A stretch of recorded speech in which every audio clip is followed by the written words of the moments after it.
Okay, so welcome back to the Shattered Teeth, everybody. Nice to have you along again. So last week, wow, trek through the jungle. Okay, so welcome back to the Shattered Teeth, everybody. Back here.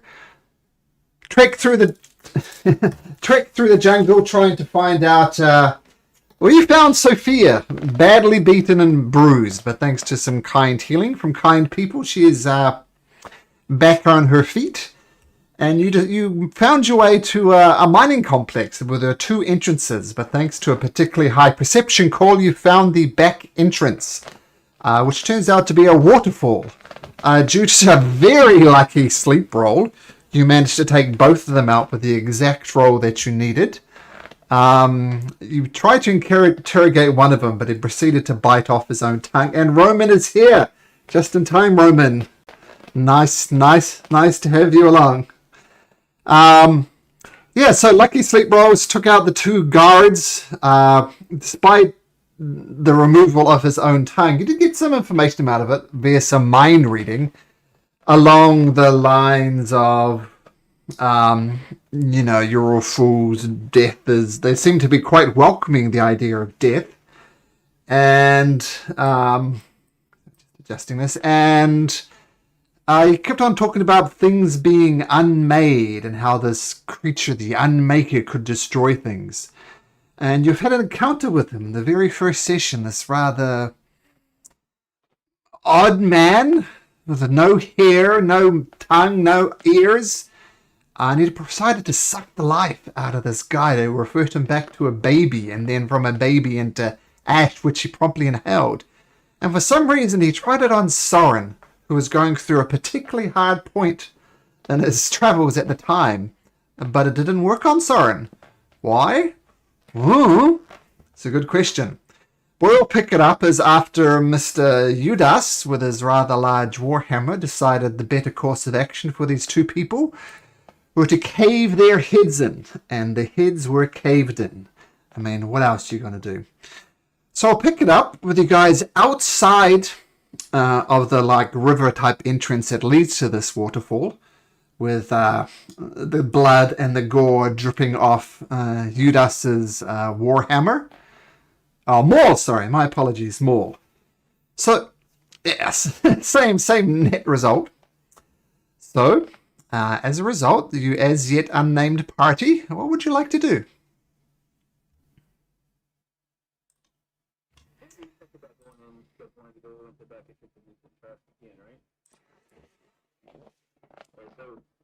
Ultimately, what those try, I think that's what you think the right approach would be a first you can stealth first, but we can how you want to do it.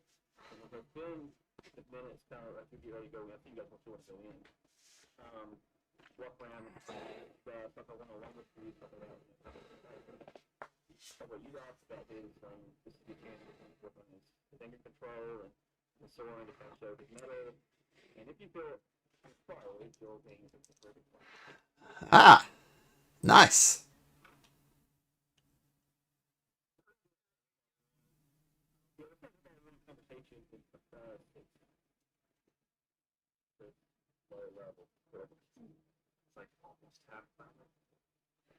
So how many temp hit points is that? It's... Well, if your charisma is 4, then yes, that would be 6. Yeah, perfect. Okay, so everybody takes 6 hit points. I assume that's the player characters. George is listening in, and he's got his hands, his chin resting in his hands, and he's taking in every word. He doesn't obviously gain any benefit. Boomer's tuning in, as well as Sophia. And George says, "All right, let's go, guys. When am I going to go in?" He does his usual swish, swish thing with his dagger, showing off his new skills. Look, right under the rib cage, like that, right, right under the rib cage.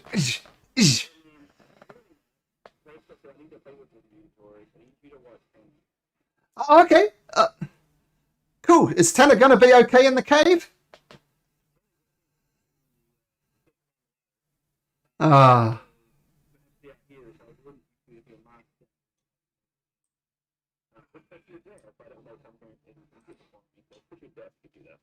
Okay. Oh, okay, okay. I understand. Tana's very powerful. Needs someone to protect him. I got it. I got it. And Boomer wanders over and cracks his knuckle and says, "Let's do this." What's the other thing right now that you got? Yeah. We would appreciate it. Uh, oh, I'm gonna need a persuasion check for Boomer.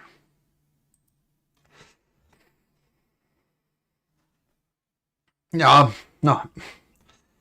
And Boomer throws up a rock in the air, fires at it with a hand crossbow. You get some rolls a 12, so he just grazes the rock, but he does hit it. And says, "I am an expert marksman. I will be an asset to this regiment."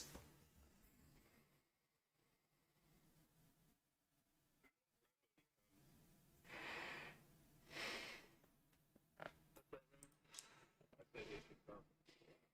Sophia George is kind of hot. Yeah, it's kind of hide. I mean, be in the woods, but I never know you doesn't hide it. He's gonna be off the side part of a way that it's not gonna find him, but it's not like just like. I mean, that's what they can lay down, but that's about it. He's probably would stay there the whole time. So Boomer will join the party.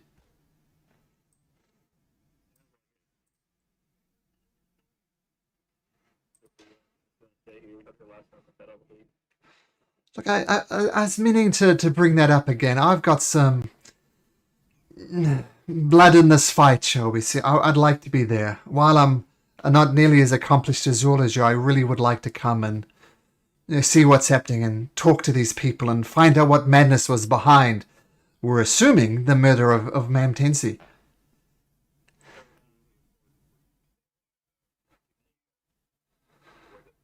Like people could just assume that we were the ones that did all this. You as like an expert witness, and that's not going to help if you're you know, needs to lead your town. It's all done. Well, okay. Well, George, looks like me, you, and the horse. I'll tell you what. We'll hit about uh, 30 meters away from the cave mouse. We don't know. Maybe more of these. I can't think of a better word than cultist will come. Um, how will we know when we can come out of hiding? Before this, Dana will hear me. Hopefully, and do it if we're outside the cave. They're like we'll find you. Okay, perfect, perfect. And they disappear deeper into the jungle.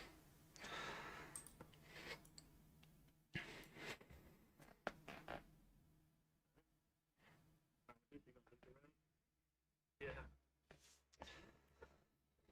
What do you say? I said yeah. He's not super sure about that yet.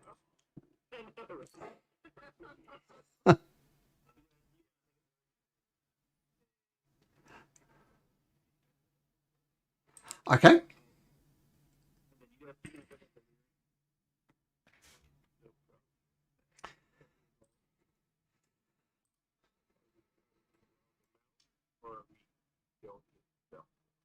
We're gonna try to go and stuff. Is there any way to help you calm down when you get really upset? We've got to put through here, and I'm expecting that to get into some difficulty at some point, and I get that probably gonna get your blood boiling.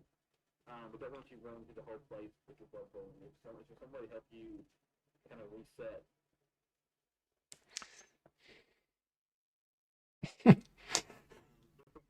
Are you going to kill us? um,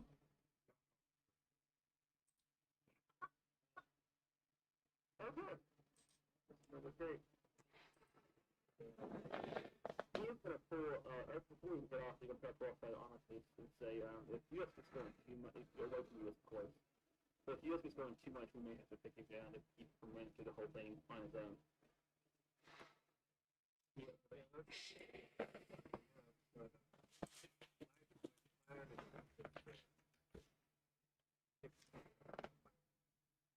Yeah. I would say. Would I know what the range Ah, for sure.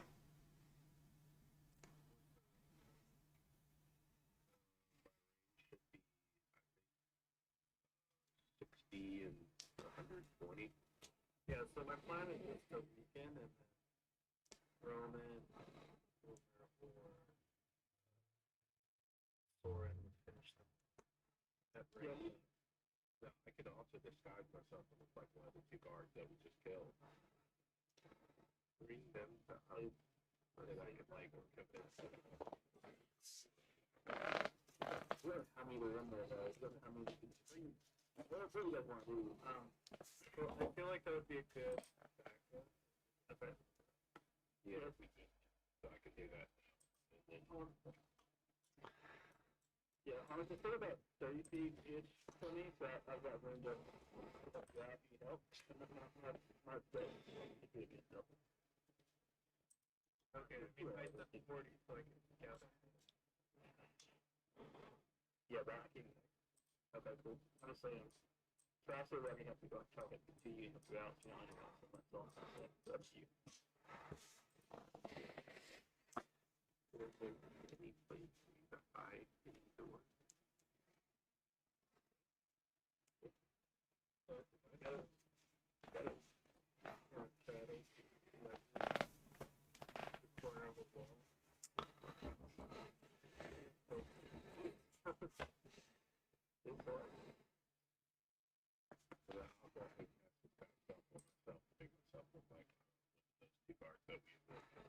Okay.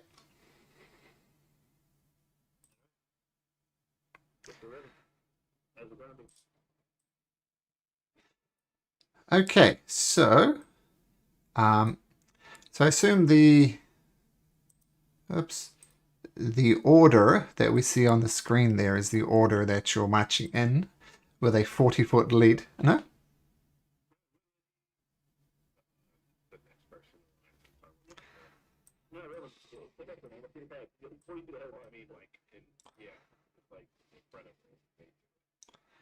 Okay.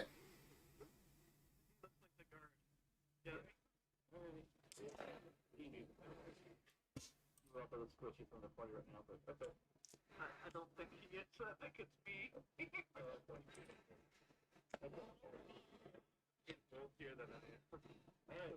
Let's be honest, you're all pretty squishy at the moment. You're level 2, right? Just thank the DM you didn't start up level 1, you know, strong as a wet paper bag level, because that's just too easy to wipe. Anyway, so you all enter into the waterfall. The initial trek through the waterfall is let me just get this set up. Just 1 second. Yeah, so the initial walk down the corridor that gets to the waterfall is in complete darkness. But it's easy enough to light up torches. We'll just go through it. Armistice, do you have dark vision? Okay, let's just go through it. I don't think Roman does. Is that correct? And Rafe does. I'm not sure about Soren. Tell me about Soren. Eris? And Udas, I think, is a no. Okay. So well, you're walking around in the dark. Pretty much, yep.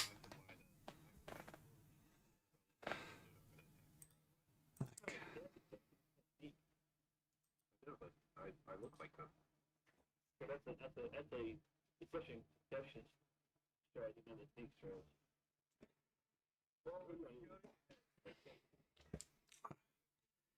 Yeah. And you're out.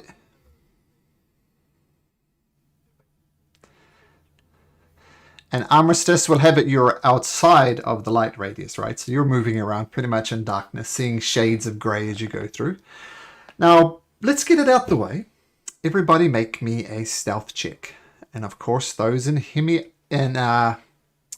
armor can make that a disadvantage for me. Oh, lucky.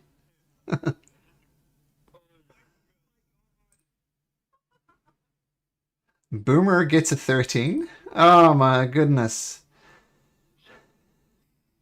Now, rules as written, a natural one is not an automatic failure on an ability check. So, Armistice is a 10, which is still bad. It's not good news, but it's still bad. But you're going along, maybe splashing in one too many puddles. But once again, as far as Armistice is concerned, he's doing an excellent job. Oh my goodness. Oh, Roman, wow. With a +1, you knocked it out of the park.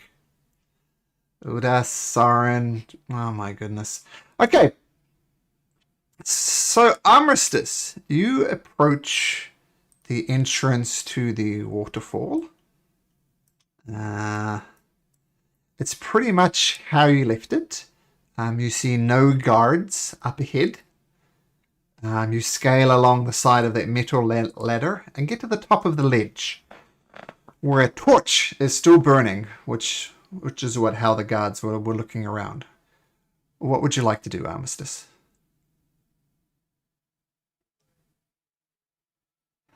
Make a perception check.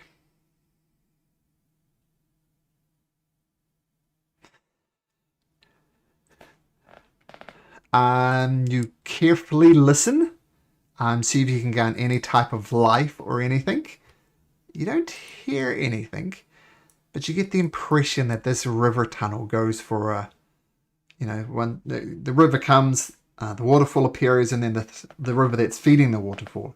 You get the impression that it carries on for a little bit longer. So if there was anybody, they'd have to be stealthy along here. And what you saw from them, they were humans. So you know they'd have to have some type of light source. You don't see any flickering light sources, nothing like that.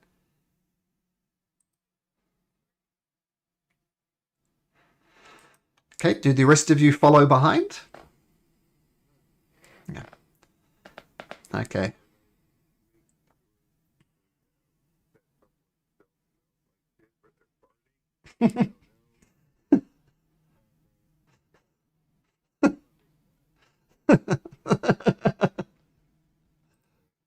Okay. So you carry on down the corridor for another 10 minutes or so, Armistice. And this is what you see. Now, you probably don't see anything at the moment, but give me just a second.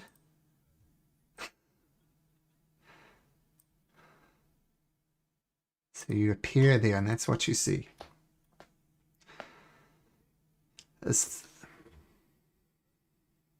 I'm just saying, yeah, that's what you see. It appears to be some type of natural cave.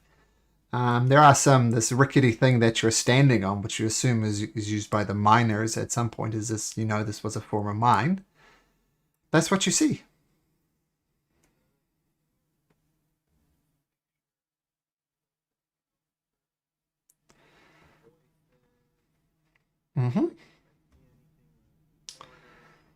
Okay, make me another perception check.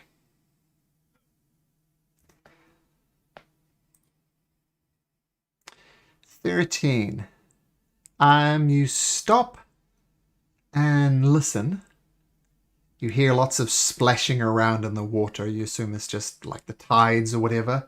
It's not completely still in here. You do see off in the northwest of the map the faintest hint of a torch. Like it's almost flickering as if it's about to go out. What you pick up with a 13. And you also notice right here is a bucket. And with that perception, you also smell something in it as well.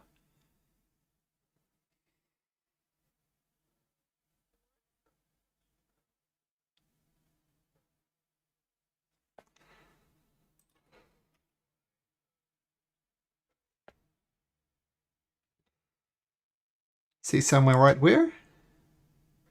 That's the flickering torchlight that you see.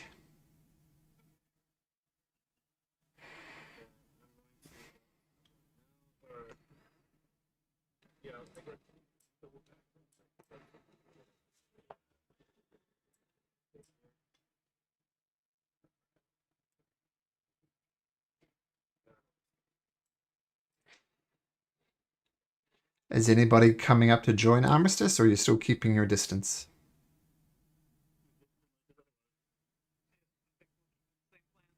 Keep the distance?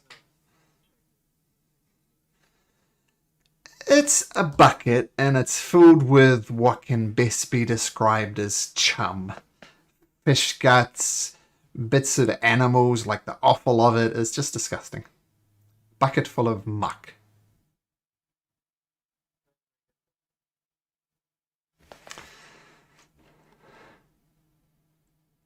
Okay. Oh, come back here, sunshine. Now, let's got to make sure of this.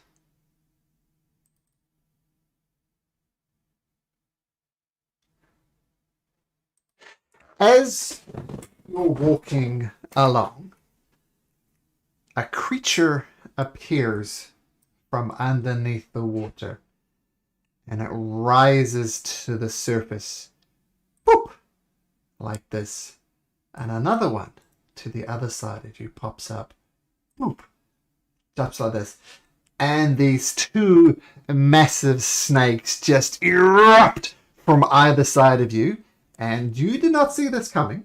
Their stealth was better than your 13-year-old, right? Was it 13? Yes, 13. So they get surprise on you. And do me one of these, please. Ooh, passive perception of 23. The old passive perception DM problem. I'll tell you what. Since we had that active perception check, they will erupt, but your passive perception catches it just in time, so they won't get a surprise round. I think that's going to be a fair way to do it. But regardless, you need to roll me some initiative. Everybody else roll it as well. So I assume Armistice is going to be making some noise. All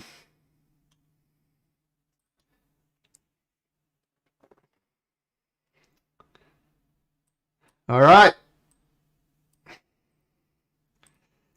So, gotta roll in Mr. Boomer.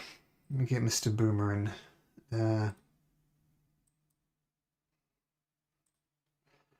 Okay, so as you see these two snakes erupt from the water beneath you, you can have a free action. What would you like to do with an Armistice? I mean, you can yell out, alert your friends, but that would involve yelling out. What do you do?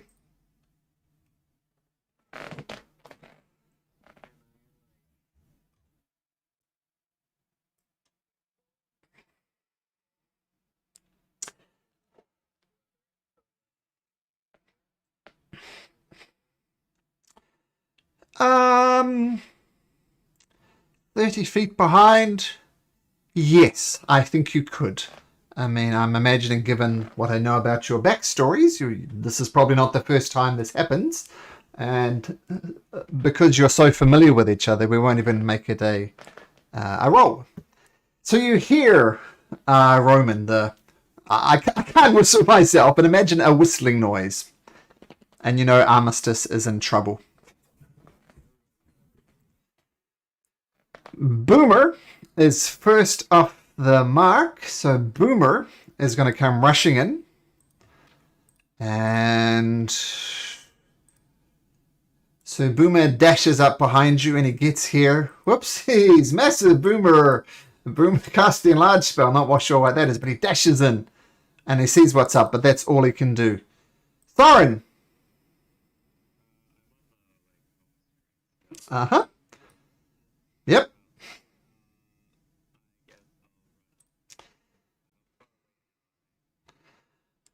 Well.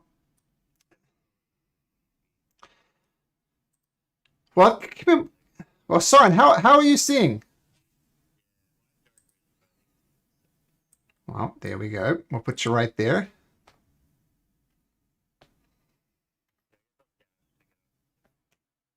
Mm-hmm.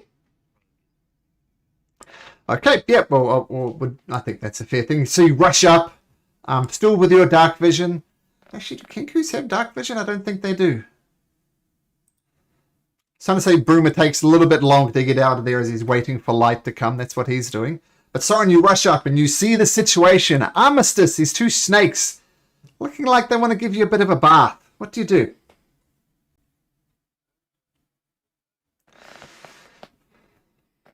Okay.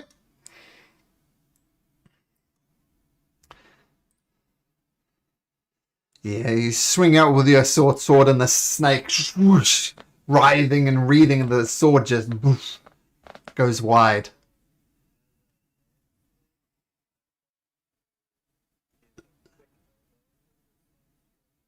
Sure.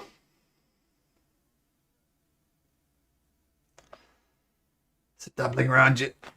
It's dodging out the way, but its mouth comes right to where your elbow is, and you give it a little jab and give it 9 bludgeoning damage. Wow, that's a good max damage roll. Nice. And the snake reels back in pain, but it's still up.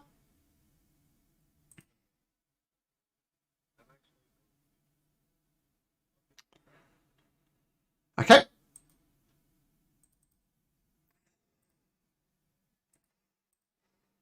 Okay, so you take the dash, the snake.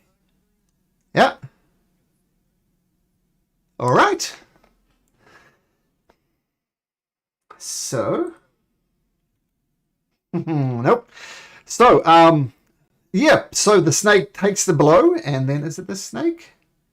Yes, the one you just hit, not liking it, and it tries to kind of half get up on the wharf thing that you're on and wrap its body around you, attempting to constrict you, but it rolls a 12. So you get out of its grasp, just slide out the way, constrict a snake, reels back, goes in for another attack, but right now it's Rafe's turn. Go 30 feet to be closer, and how much closer? 4 feet behind. How much is so where's that footing? Just a sec. I'll drag you onto this map too. So Rafe, you dash back there and get just ahead of Soren, shall we say. And that's your 40 feet of movement to there. So you have another 20 feet of movement. You're right at the bottom.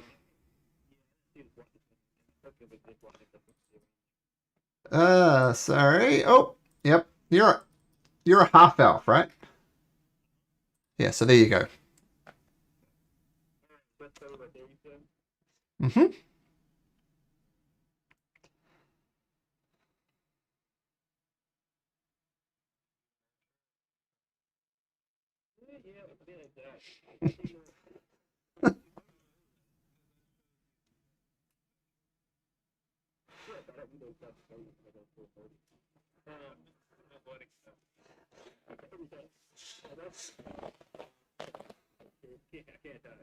Okay, so you dash over there, clunking along, and snakes look at another thing, and one of them starts eyeing you up.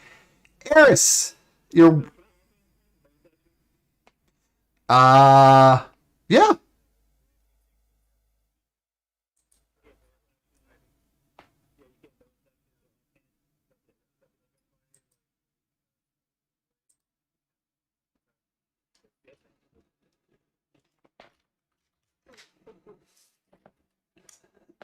I think that sounds right. Yep. Okay, so dash up, get ready. Eris being illuminated by the torch of Roman. What do you do?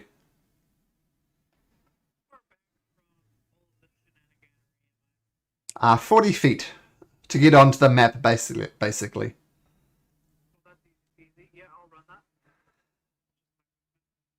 You'll be running away from Roman's torch, the last bit of it. Okay, make me an acrobatics check. That last little bit you're running in darkness. No, not. I don't think tieflings do. Oh, do you? Well, ignore me then. You're fine. Yeah, nah. Okay, Eris comes rushing on. And you appear right here. That's 40 feet of movement to there. And you should be able to see. Yep.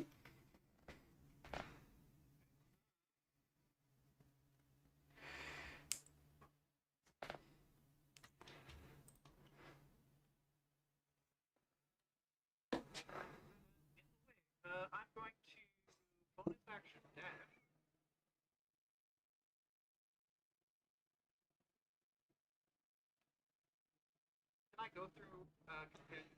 Yep. Some DMs do that as difficult terrains, but I don't.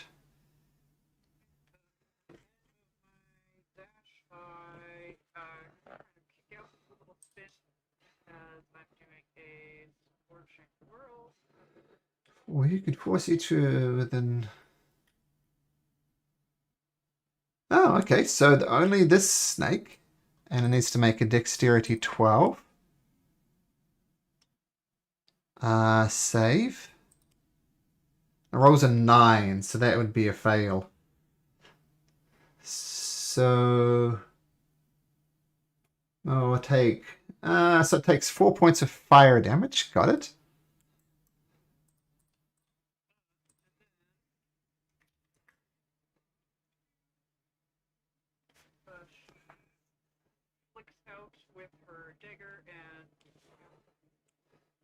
Okay.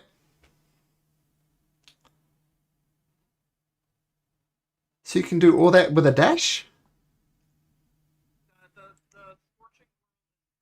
Yeah, yeah. But Booming Blade is a bonus action?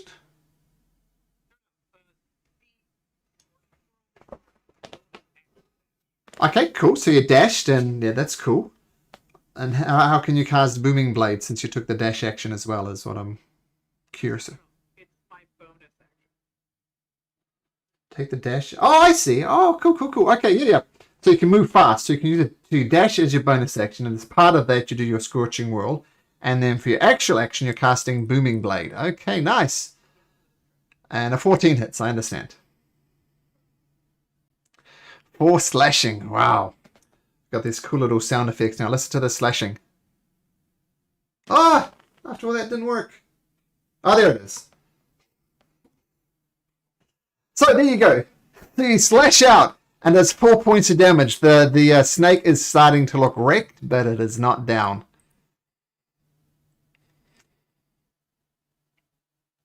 And that's a pretty cool turn. I like it. Roman, you are in Torchlight, though. What do you do?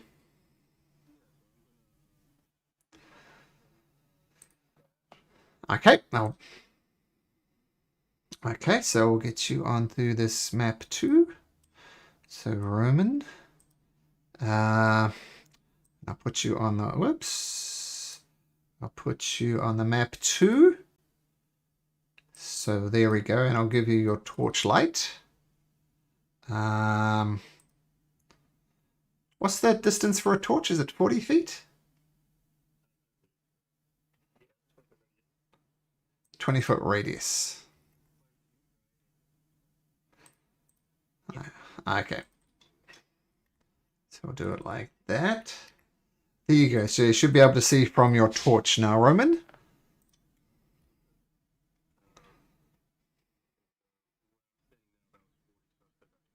That's right.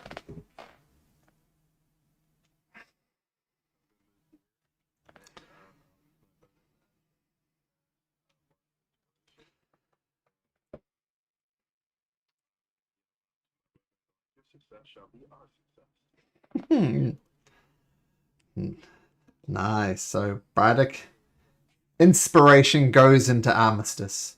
Okay. That's your dash and your bonus action. Boom. Very good. Udas, you coming up, bro?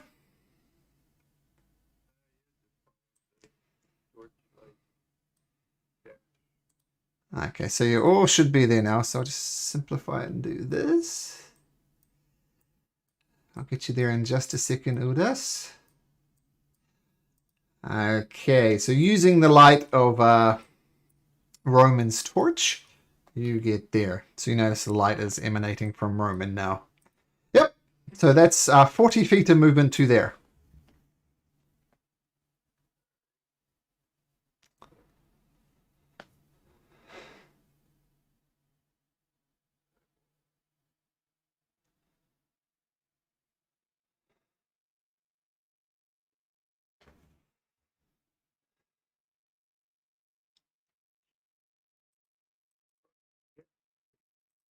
Okay.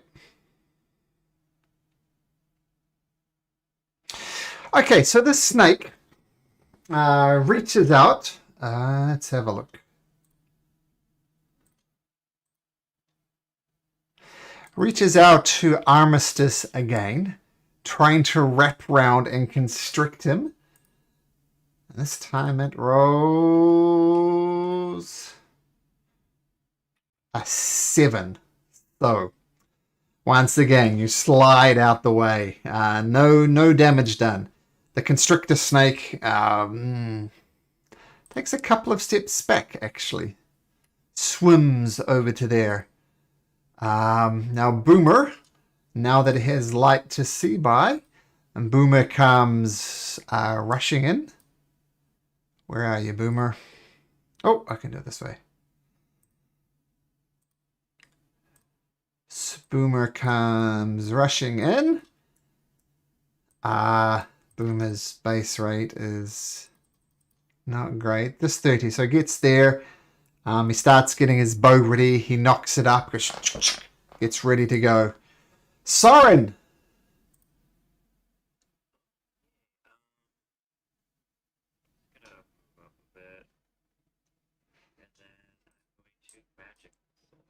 Magic missile. Nice. Which one? Okay. First magic missile goes. Hits the snake. The snake goes down. First magic missile took it in. Okay, 2 more magic missiles. A total of 5 damage. Okay, still guaranteed hits. The snake reels back as this one forms in a little pool of blood and slowly sinks to the bottom. Armistice. Oh, sorry. Yep. Okay, using a sorcerer point. Nice. Okay, Armistice. You see one of the snakes just beat up by your buddies. Oh, I assume buddies. You're still quite new to this thing. And it sinks to the ground. What do you do?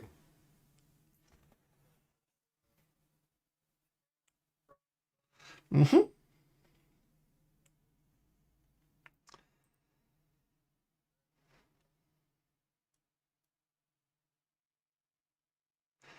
$12 just hits.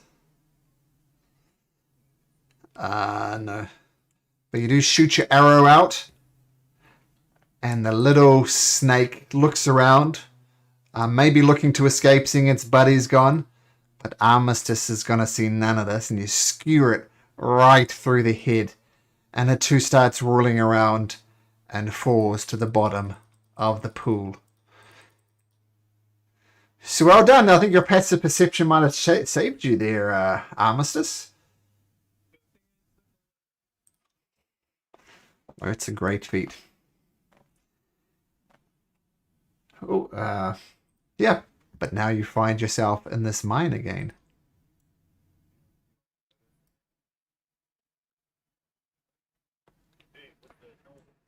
Make a perception check.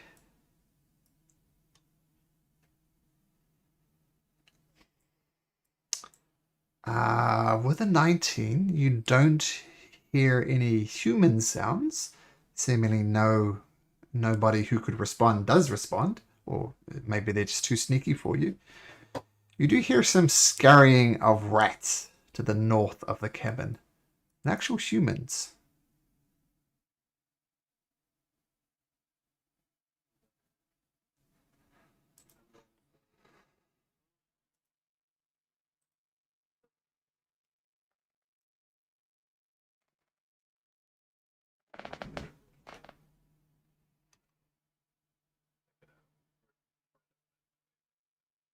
Hmm.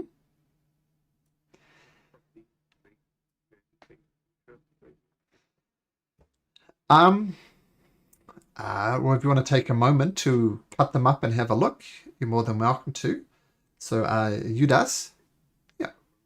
Yeah, just slice it down and have a look. So, as Armistice is sneaking away, Rafe, sure, and Udas. Great roll, by the way, Rafe.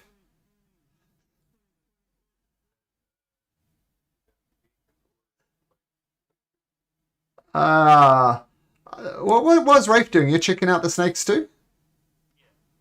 Okay, investigation then, since he beat us to the punch. Might have been survival, but I just want to see you. So Rafe and Judas, you do an excellent job, and you slice this thing from tail to mouth, just slice it open, and you look inside, and there is some whole fish inside there. Well, fish that has been properly digested. There's also small bits of animal meat in there, like some rabbit and some guts and some other bits and pieces, which you wouldn't normally assume could be found down here.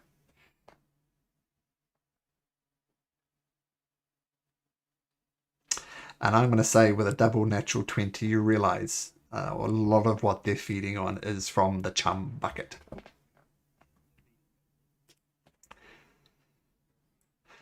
Okay, so while you're slicing that open, Armistice is sneaking along, which will require another stealth check. What's Eris and everybody else doing? Soren, Roman?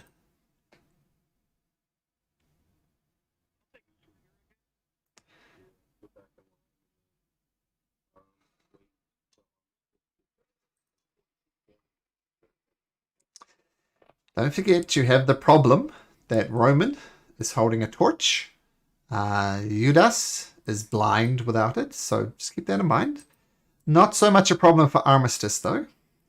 Snouth. It's snail stealth. Snouth. Okay, so with your snouth roll of 20.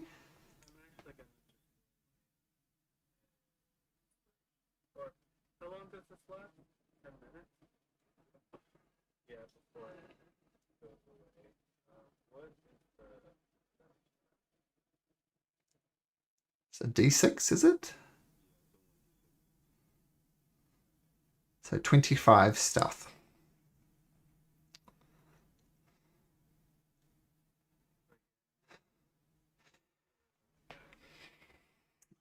No, you don't, but you hear some very heavy breathing. This guy is not well.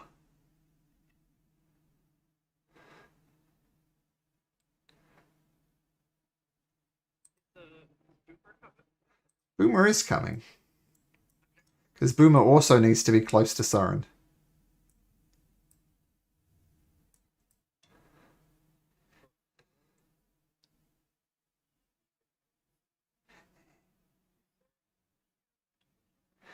Yeah, there's a torch right here. And just as you get there, it kind of splutters and goes out.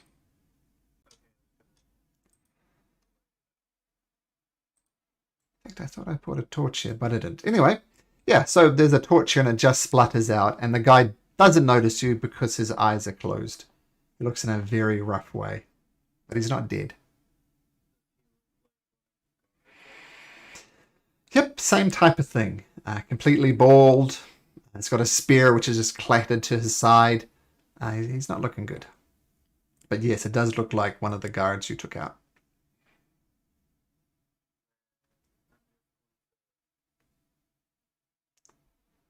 Actually, does he look conscious?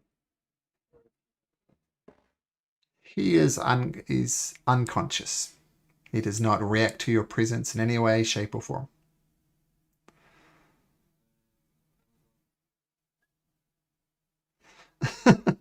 So Armistice can whistle, but you cannot.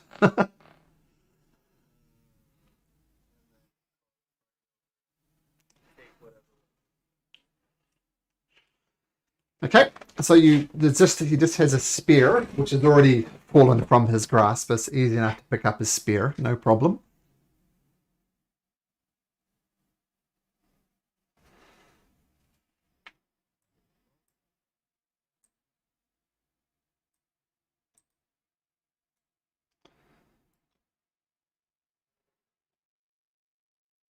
And as you all come up and see this man in a very rough state, you see some piercing wounds over his body, like in his back, in his chest, and he's bleeding sufficiently, but he's bleeding significantly, but he is by no means dead.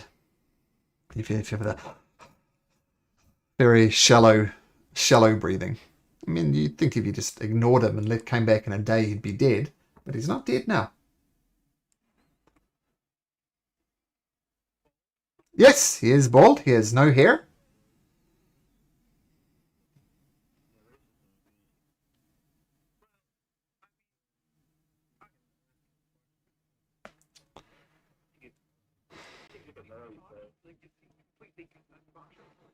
Yep.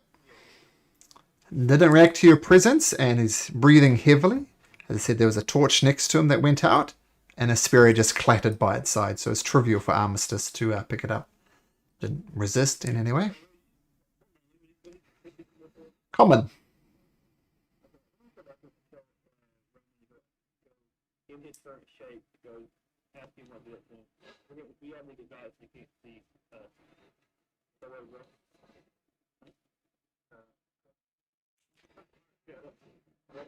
You go to talk to him as he's dying and ask him what this thing for we're nearby so that he thinks it's for the future.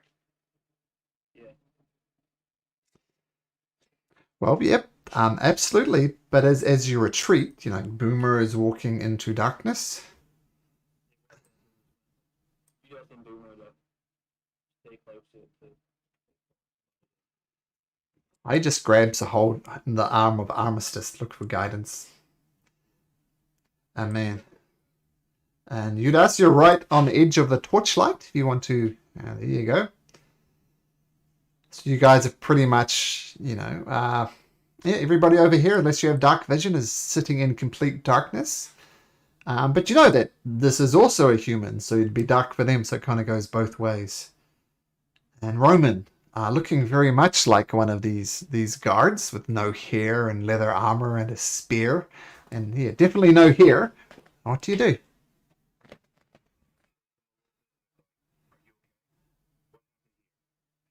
And he comes back to consciousness and he looks completely dazed. And as he stands up and sees you, he kind of does one of those backward crawl things like pushing with his feet and his arms. "Oh, I'm sorry. I just couldn't do it anymore. I'm sorry. Just leave me be." And he starts scuttling back on off. Oh, there's a torch right there, and I'll put the torch out. Yeah. He was sitting on the torch. Let me just get rid of this torch. So that is in fact in darkness.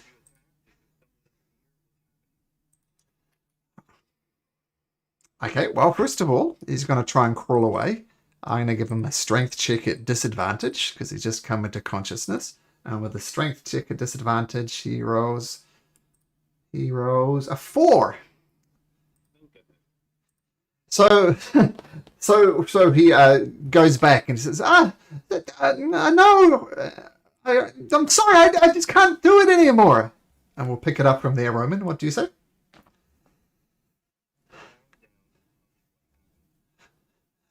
I'll make a persuasion check, Roman.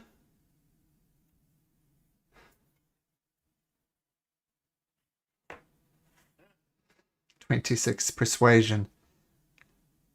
He looks back and says, what happened? I just couldn't do it anymore. So you attacked the guys attacked me.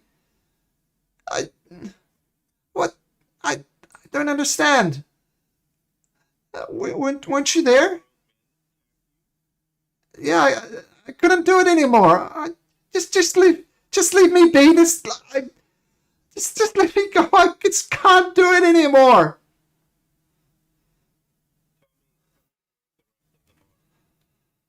He's panicking, and he's going to try and pull away again. To make me another strength check to try and hold him there. Once again, he's going to do it disadvantage because he's a mess. And he rolls a dirty 20 and a natural 20 on his strength check, which definitely beats your natural one. So he's scrambling back on all fours, and he stands up and starts running away this way.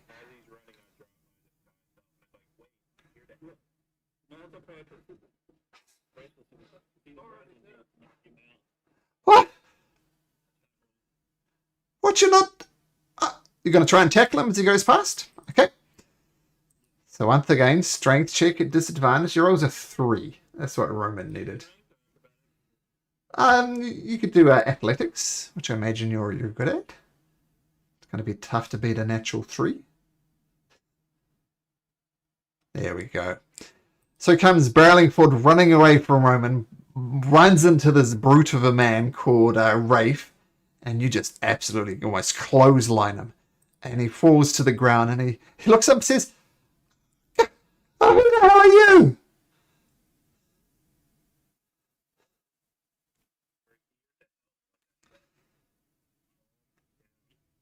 Tell us what's going on. Why did you try to desert? You've Why did dropped the others then have to? you've dropped your disguise self, Roman. Okay. Yeah. He takes a deep breath. Oh my goodness. Uh, they they're up to some messed up shit, man. I thought I could do it. I thought I'd get power, but all it was sacrifice after sacrifice after sacrifice, and I couldn't do what they wanted me to do anymore. They're up to some dark shit, man. I couldn't do it. Uh, well, up where? The idea is Well, there's some guards at the entrance. There's usually about four of them. Um, but the bad shit is happening to the west of here. There's oh my goodness. There's Captain Mark. He's what is it? Sorry, is that his name? Oh, it is now. Yeah, he's in charge, but there's also Bezia. She's into some dark shit, and they're sacrificing people and trying to bring them back. There's a like a mushroom forest to the north of here. That there's something in there that they want. They don't tell me what, but so many men have just died trying to get in there.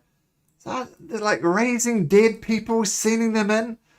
But these mushrooms, they just resist myconides, I think they said. But there's some dark shit, and I just couldn't do it anymore. Raising people from the dead, self mutilation, I can't do it. you know the here and then extend it. Um, the village.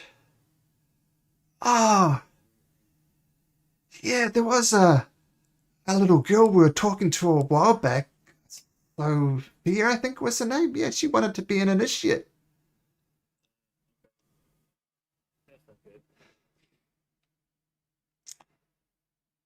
I mean, we performed the ritual on her and ripped out on her, and we said, if you could come back and return back to here, and then you consider yourself a member of the Unmade. But I guess she didn't make it. I guess she died.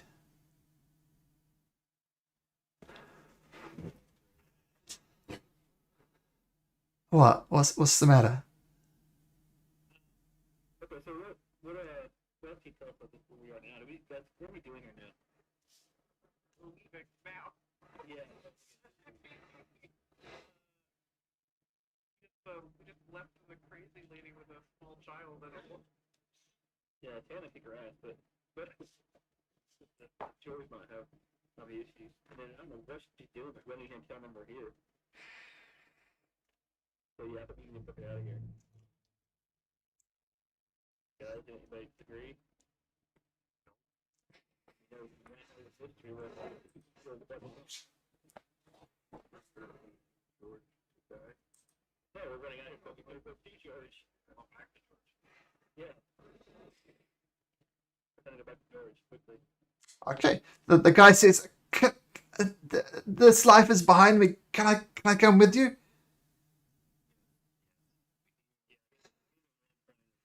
Oh, sure. So he's on 2 hit points now. Nice. Um, a bald guy. It's a bit rough. My name is Jonathan. Uh, yeah, I'm from I'm originally from these parts and from Carmen. In fact, I don't know if you've been to Carmen. Anyway, you see the kids in trouble. Let's go. Let's do some good in the world. Sure, sure, sure. Not a show, but that's being insane. Yeah, insight check. That would have been good. Maybe Sophia should have deserved an insight check. Nobody ever did. Nobody ever did. Rafe, you've seen soldiers desert their posts before, I imagine. So yeah, you believe him. I mean, he's dead. He just spilled the beans about everything. Why would you disagree with him? And maybe armistice. Yeah, he's a deserter, yes, and armistice. Maybe that's why your insight was so low. You don't like people, deserting and rating people. And he definitely racked out the people he was just allies with. Anyway, you all think, holy shit, we've left a kid with a murderer, and you dash through as quickly as you can. Um, you emerge there. Obviously, they said they said they were going to move 30 feet away. No, 30 minutes away off the side. You get up. There's obviously nothing to see there, as expected. What do you do?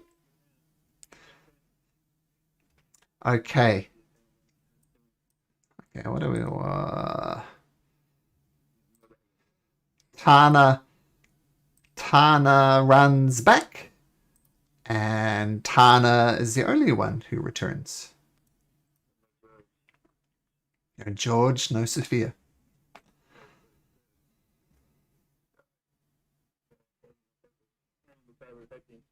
So, okay, let's course action then, if that's the village. Fuck you, dude. We have to get George. But Alpha, where would you go? Where would Sophia go? Not gonna go back to the village.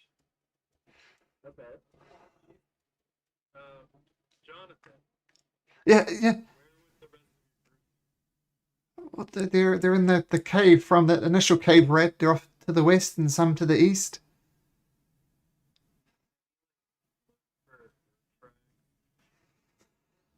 Yeah. Make me a survival check. You're looking for Sophia's tracks in particular? Okay. Good on the advantage side. None of them good on the actual goal side. Yeah, Rafe, you think she's back in the cave and start heading back there.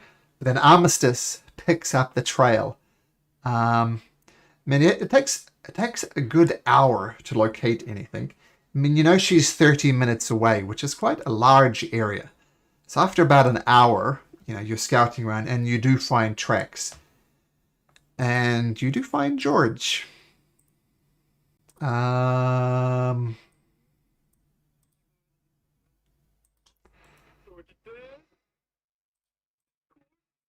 yeah, yeah, George is there, throat cut to the ground. And he's been dead for some time.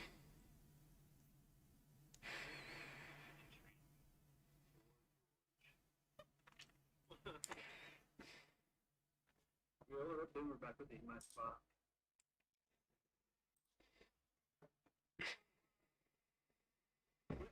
Everyone, and actually, it's also the football, so racing the dead, they didn't even go to the west. You have to get that out too, right?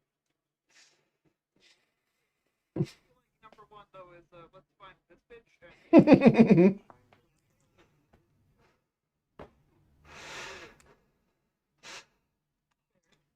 Okay, so after an hour, as I said, you discover the body of George and tracks. The tracks are heading due east, which is back to the village of Long Beach, but it's also heading in the direction of the main entrance to this complex.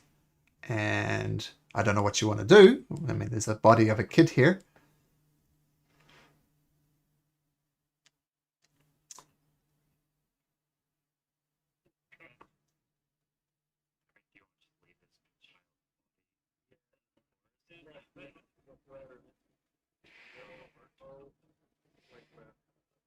Sure.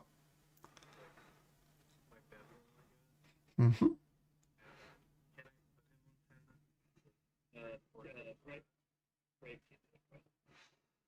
As you wrap up the body is it wasn't obvious for the blood. The body is cold. There's no warmth left in George, but you do wrap him up in your bedroll armistice.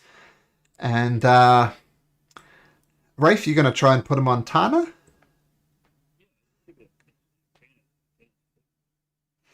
Yeah. Yeah, that's fine. By the way, I don't know if you've done this already, but any animal handling checks you need to do with Tana, you can add your proficiency bonus to it. I think it seems fair. You're better at handling Tana than anybody else. Okay, so you gently place the body of George onto the back of Tana. George's rigor mortis hasn't set in next, so he just folds naturally over the small of the back of Tana. And Jeff/George.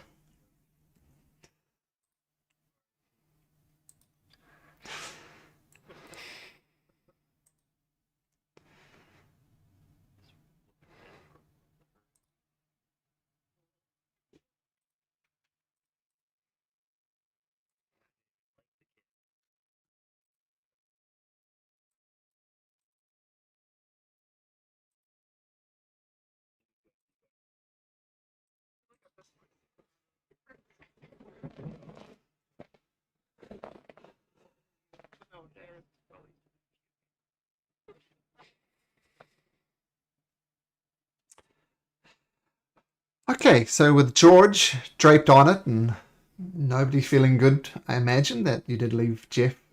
Jeff! I was supposed to say Jeff. George! With someone who's not terribly nice. You suspect she's called Mam Tensi and George and maybe others. But with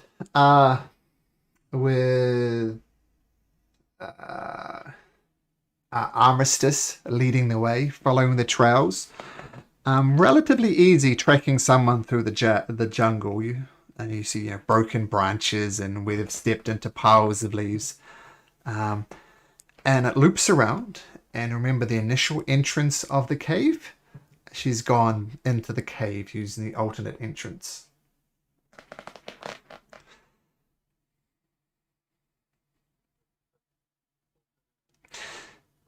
As in the front door, yep. The alternate to the way you went in. So, through the front door, effectively. Yep.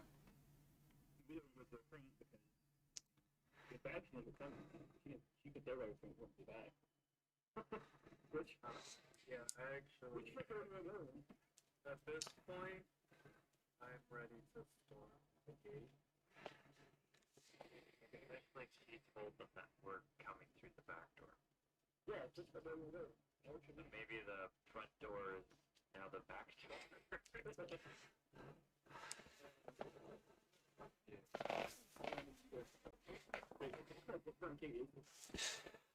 Let me show you.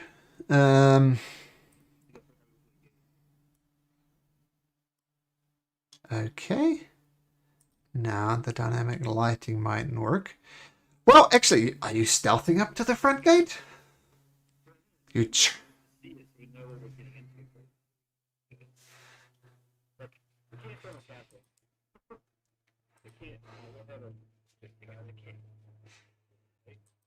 okay.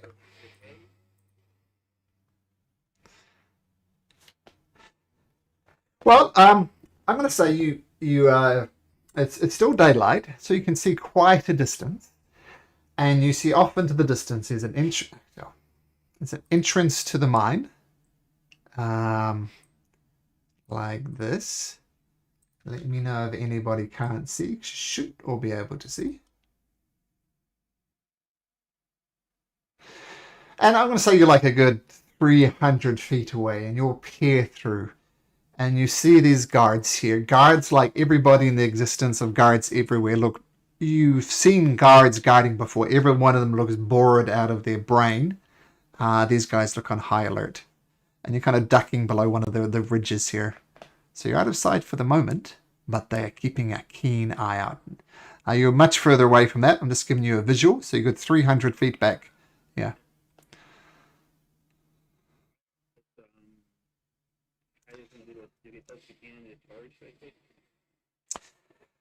So this is this is a bit of a cliff face down here, so that you'd be descending here and descending here. Here is like an old mining chute thing, so you'd have to jump over this. It's about 5, 6, 7 feet high, and there's these bridges here that goes down this ramp here. It's like this level here is lower than this level here. I mean, yeah, you could. Man, it's going to be tricky for it's going to be tricky for everybody. It's like this is like a chute for the mine, like it's gradually heading down the hill, and you'd assume they'd maybe piping in water into the mine, sorting out rocks from the gold or whatever they're mining. So basically a chute, a wooden chute that was used for the mining operations.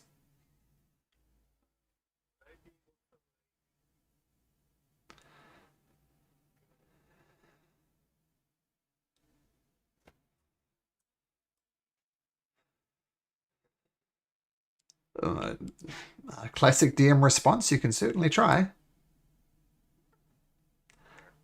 I will tell you that they will be actively perceiving you. It's not a passive perception check. They're on high alert. They're actively looking for you. So keep that in mind.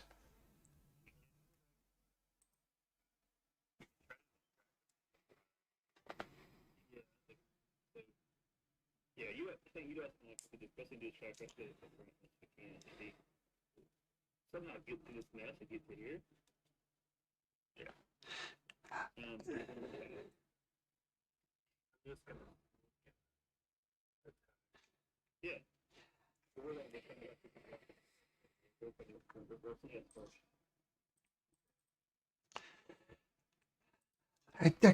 Guys, says Jonathan, I need to tell you something. Every guard knows that it's you need to go in through this tunnel, because just behind these guys is this nasty ooze that hangs out on the ceiling, and everyone who is anybody inside of the unmade, they know you. You go through this entrance, go down to the south tunnel about 25 feet down, and then head east from there. Because there's these nasty, oozy things here, and he kind of indicates then. Once you get closer, you'll see what he means. Whoops, that's on the wrong layer. Uh, uh, Sorry, I completely screwed that up. Oh, then so, yeah.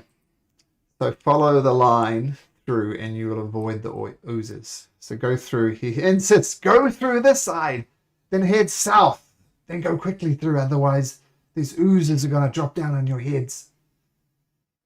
you don't want to get engaged. You're not really healthy yet, is that right? Oh, feeling pretty shit, bro.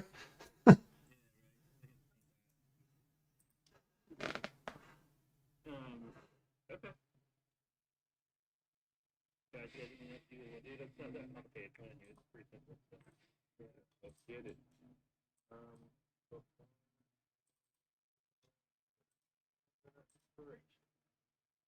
Sure. We can all do this. Let's go. For George. Or Jared.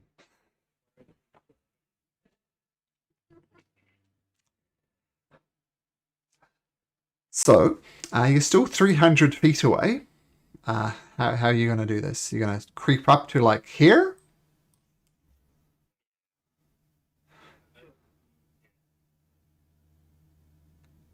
I want to position myself.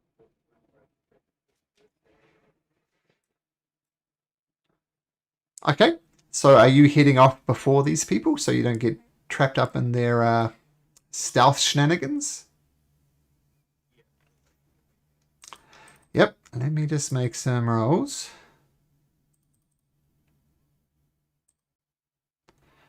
Okay, make me a stealth check if you'd be so kind, Armistice.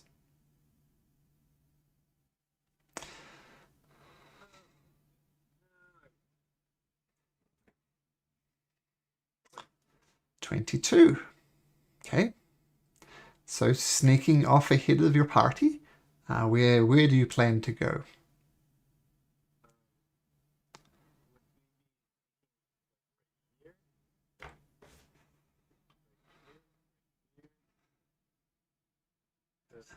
Like, could I even climb this thing? It's relatively easy. Like it's a descent, but yeah, it's not going to affect us.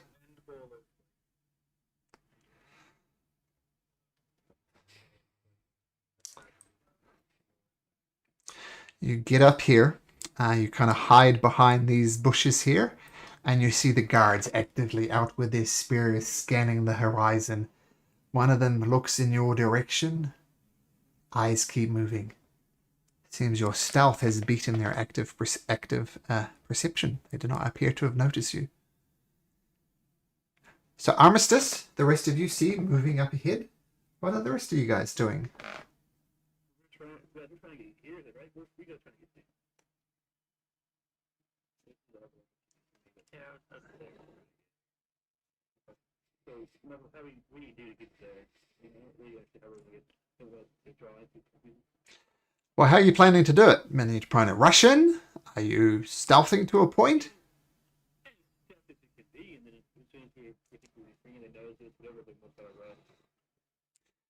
Okay. Make some. I think you're at disadvantage with Tana. So yeah, make some stealth checks. Jonathan is going to hang back. Jonathan is not going to get involved, but we do need Boomer here.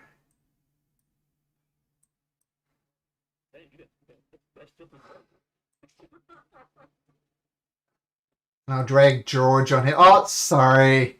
Sorry, George. Sorry, George. Sorry about that, bro.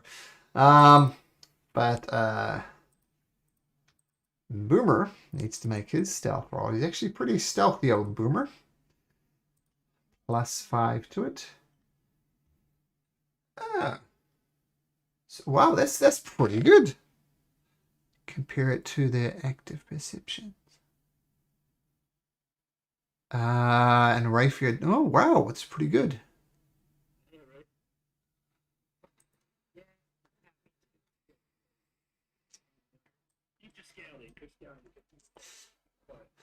So I'm going to assume you all kind of sneak up here as stealthily as you can. Everybody's doing pretty well.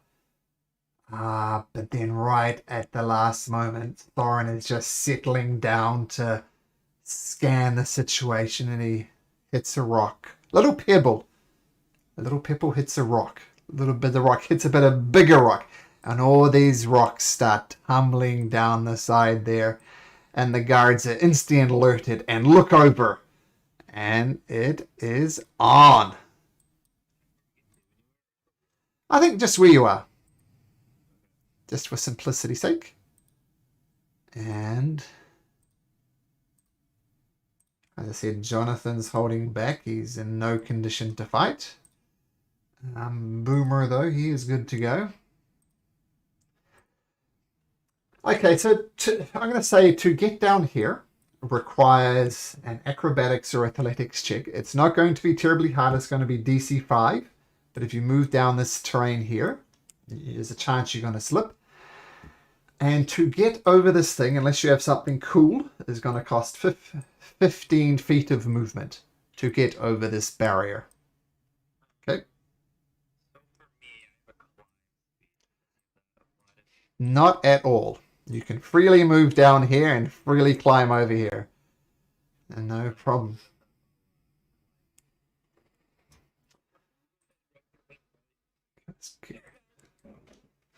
Okay, let's get rid of the spooky mine music and get into some of this music. Okay, so Sauron kind of gives a gig up. Things on.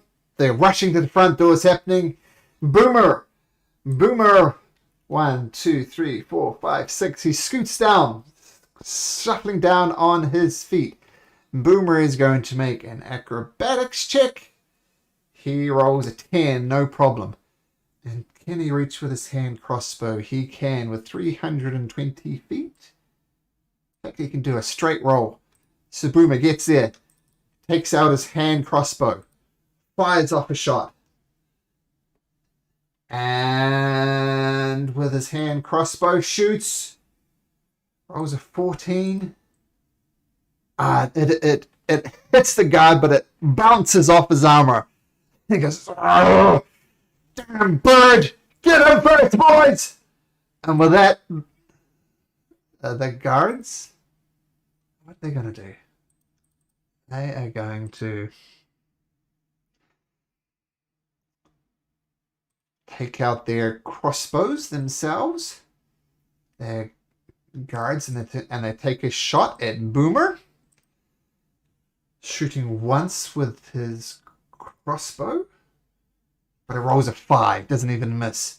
And then he ducks back 5, further into cave. The next guard, whoops, put them backwards, does the same thing. Take another shot at Boomer with his crossbow. Rolls a 5 again. Boomer dodges out the way. The guy ducks back into the thing. This guard over here. He's going to take a shot at Boomer again. Boomer is the first go, which often isn't good. Takes a shot with his crossbow again and rolls a natural 1. My goodness, I rolled 2 2s and a 1. That's shocking. And he slips. He doesn't. He goes 1, 2, 3, 4, 5, 6. He goes that way. Sorry, you see arrows just bolts and clatter around vaguely close to Boomer, but not terribly close. Soren, what do you do? Yep, make me an acrobatics check as you scramble down the bank. Oh, no, you don't. Sorry, I take it back. You're fine.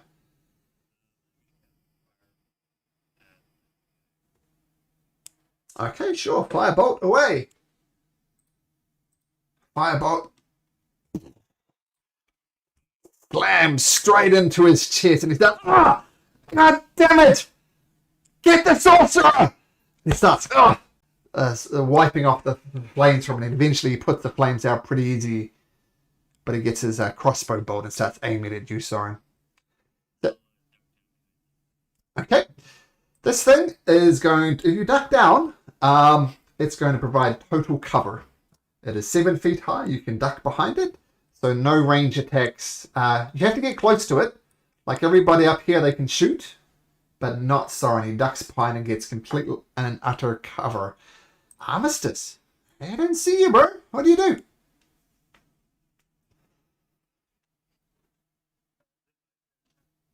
Yeah.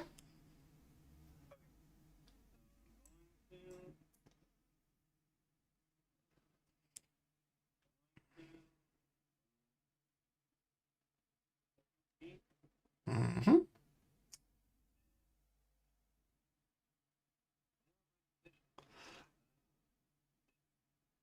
This guy here. Okay. Okay. Crossbow.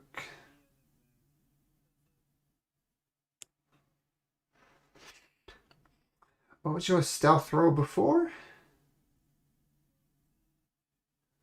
You used your not DM inspiration, but your bardic inspiration. I'm going to say yes.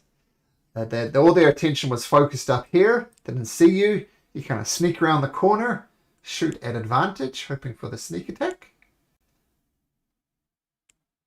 Oh! Thunk! Yeah, you get a round of applause for that. 16 plus 7, 23. Yeah, the guy just gets wrecked. Crumples down. You are good.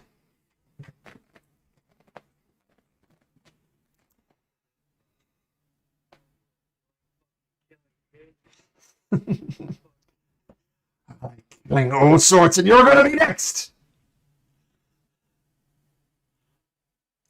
Okay. Tana. See, Armistice just wrecked the guy.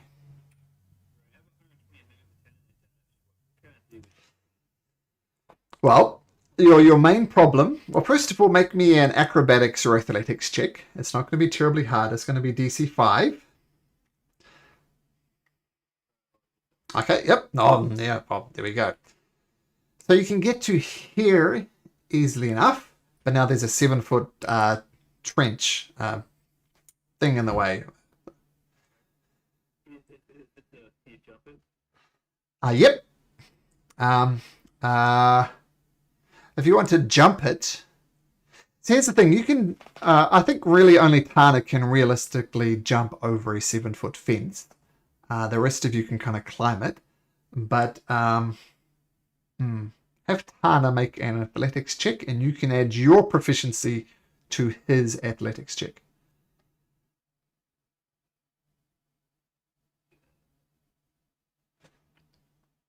So basically, it's a strength check plus my proficiency, right? Yep. So +4. Okay. You're fine. So, yep, the Tana just barrels over top of this, costing him 0 movement. So, yeah, carry on. Okay.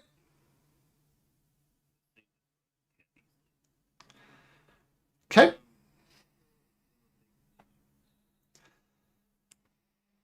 Okay. Okay. So first attack is a guy does it, but man, too good.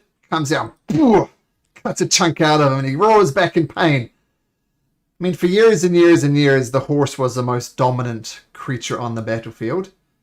Okay, will be nice. Takes the first one. So your second one comes down, and he stabs. Slash him from the top.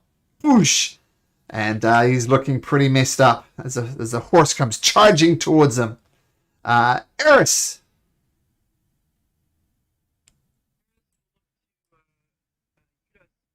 Beside her, who I'm sure looks absolutely pissed.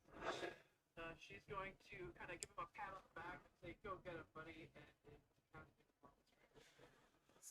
Nice. So increased by 10, and not even concentration. Very good. Okay. Okay, so there's an action, yep, and you move over. Do you duck behind the trench? Oh, it's not a trench, sorry, it's a... what's the word for it? Runway? Shoot? Anyway, it's 7 feet high.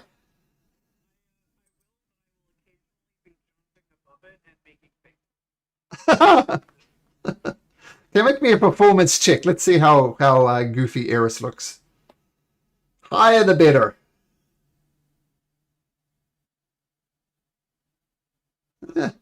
It's slightly below average. That's the main thing. Okay, the guard. Oh man, sees these people come down, duck down. It sees this guy on a horse wrecking his friend. Yeah, he's going to go for the horse. For the horse? Yeah, that makes sense. He's going to shoot Tana. Comes out with his crossbow, rolls 22. So the arrow thocks into the side of Tana for 2 points of piercing damage. And it goes 1, 2, 3, 4. Okay, Udas, with the power of Longstrider in it, you're ready to wreck things up. What do you do?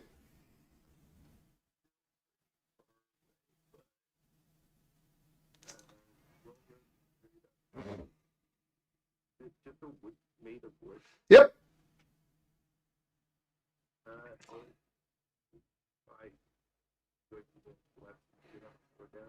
No, but you could run through it.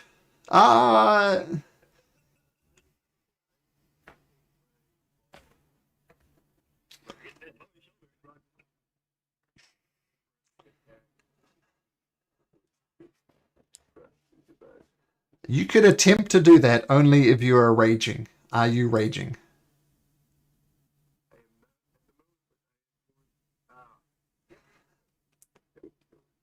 Okay, because I mean, this is an abandoned mine. This wood is rotten.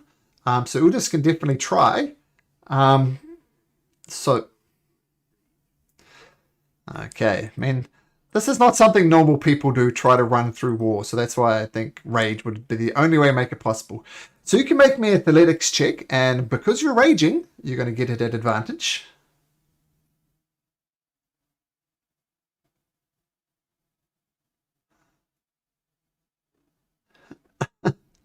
You go into it and you get about halfway through it, and you bash a bit more, and you do get through it. You do get a hole, but it takes you a good 30 feet of movement even to get from there to there.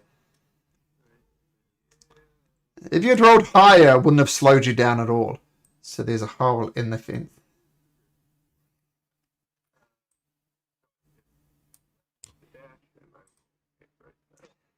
Okay.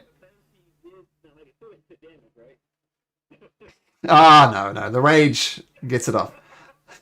But there is a hole in the thing that I can't think of the name of. But yeah, very cool. Look, bash, bash, and get through. Might have been easy to go around just over it, but hey, you do you. Roman.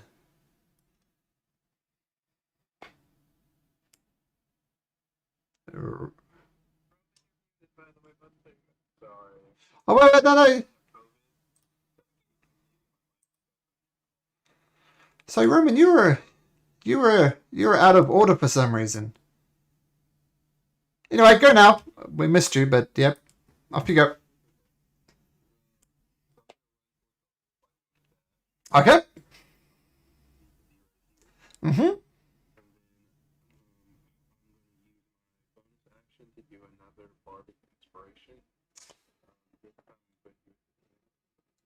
Okay, so the horse itself. Yeah,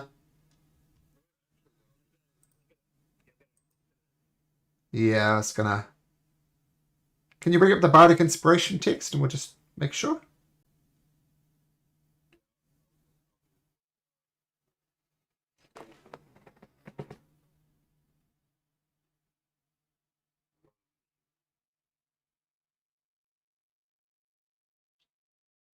I mean, it doesn't say, does it say anything about language? I'm not seeing anything about language. Yeah, so you could inspire Tana if you want. Okay. So Rafe is bardically inspired. Nice. Okay, so you rush up. How does Rafe? How does Roman inspire Rafe? What does your bardic inspiration look like?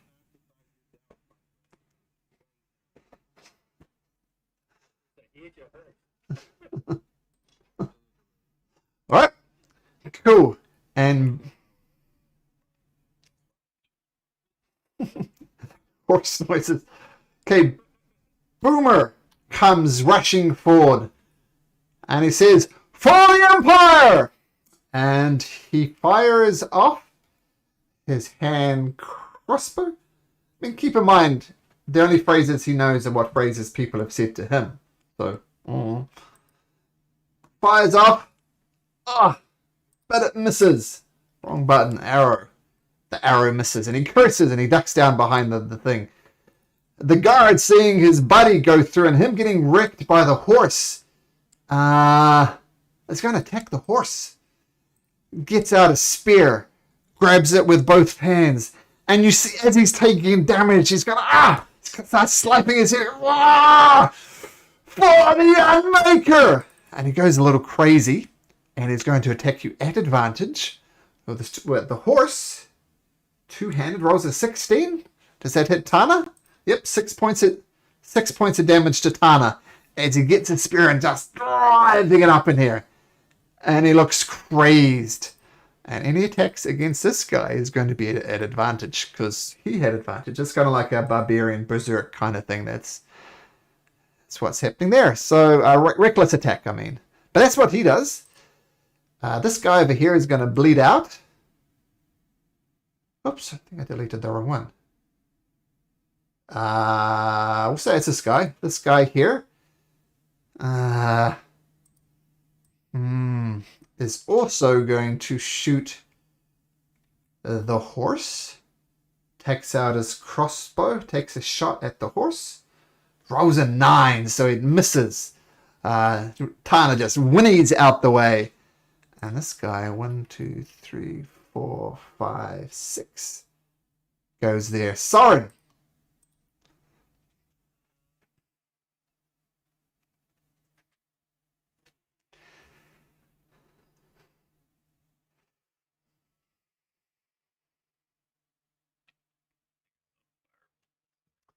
Okay, firebolt away.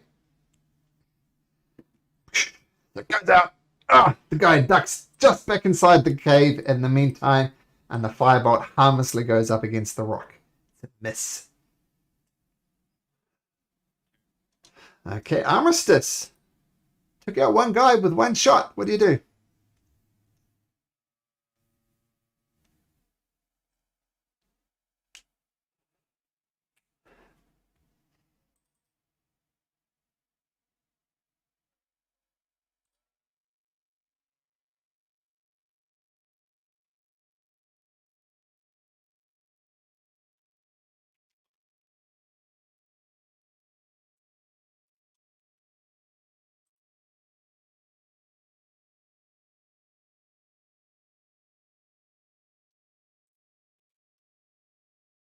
Okay, so you just rush it.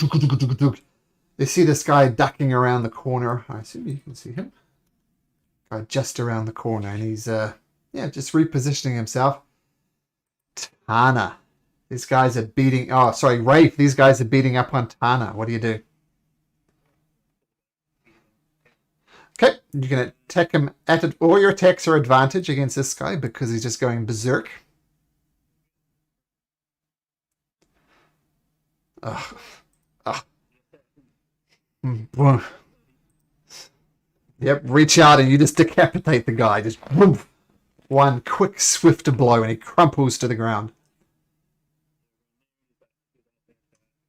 Okay, not at advantage. The guy that just bounces off his armor. No damage done.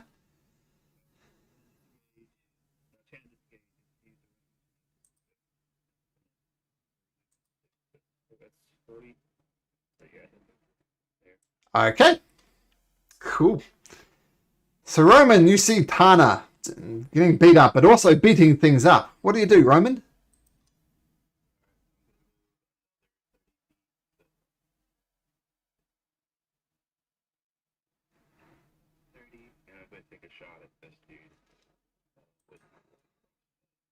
Okay.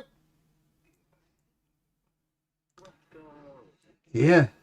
The light crossbow does go off and hits him for 5 points of damage. And he kind of takes the arrow, rips it out of his shoulder. His blood starts gushing out. He's hurt.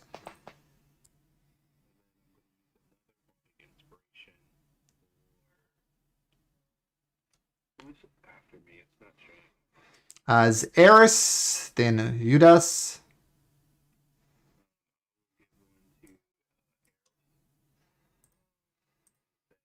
Get up here and join the fray. Okay, awesome. Eris, hearing their inspiring words from from Roman, what do you do?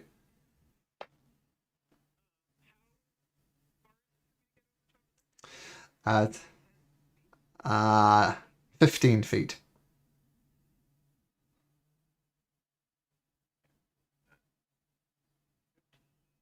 Get you there. Yep.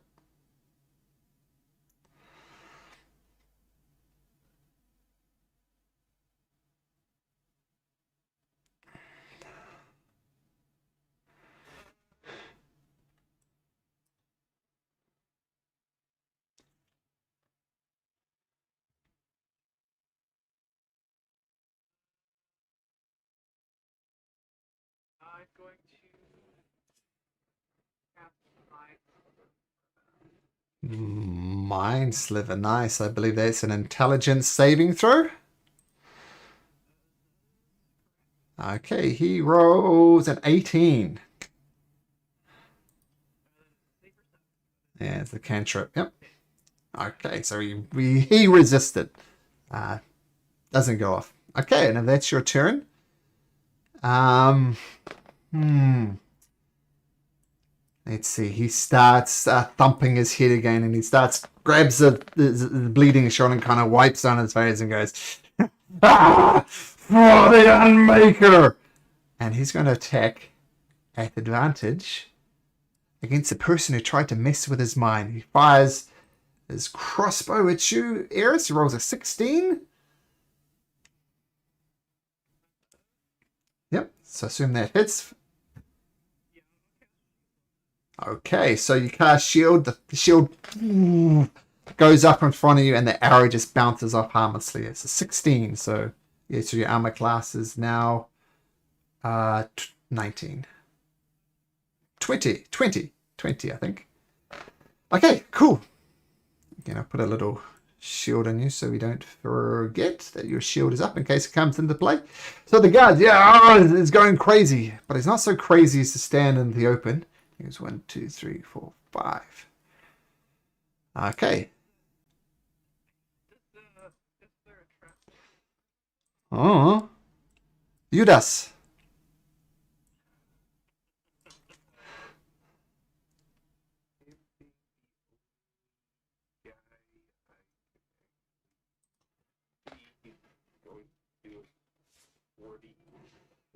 Uh-huh. Correct. Mm-hmm.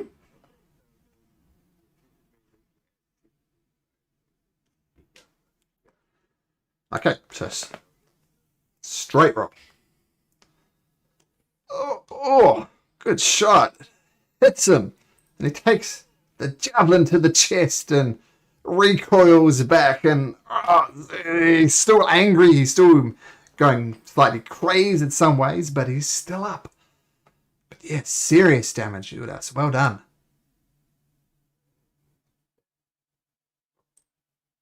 Yeah, I think my rage was burned.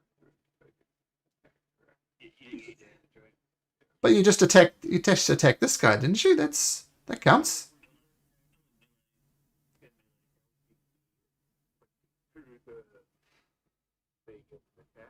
Ah, yes. Yes. Yes. Does that count for ranged attacks, sir? Yeah. Yeah. So I'm sorry, since I made you rage through this, it's a rage-inducing thing. You got a couple of really nasty wood splinters, but you got your way through.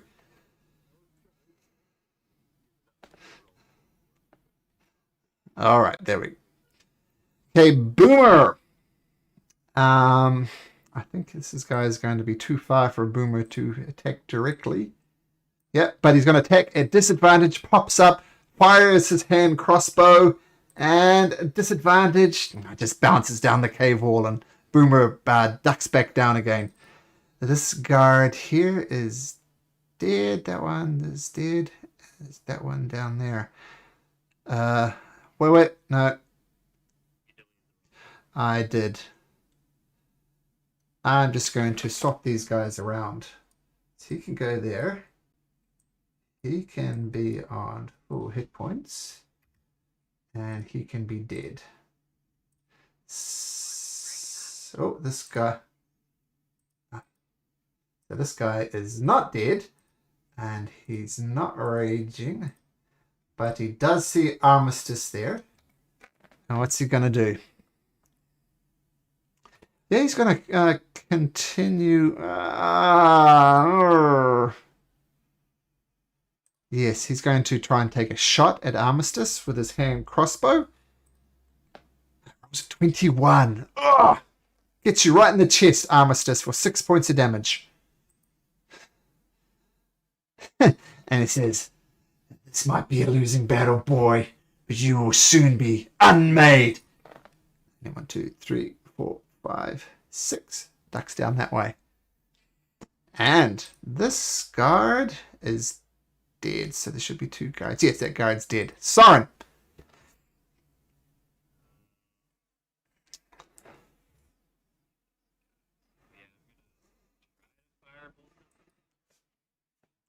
At advantage.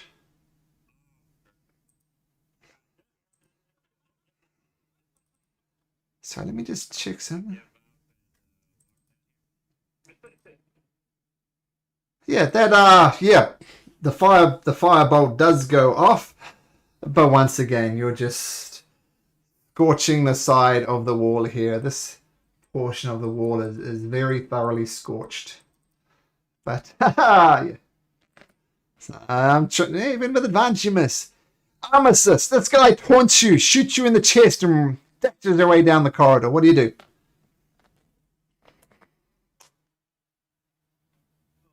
Damage did I take? I think it was 6. Let me double check. Yeah, 6. 6 points of damage.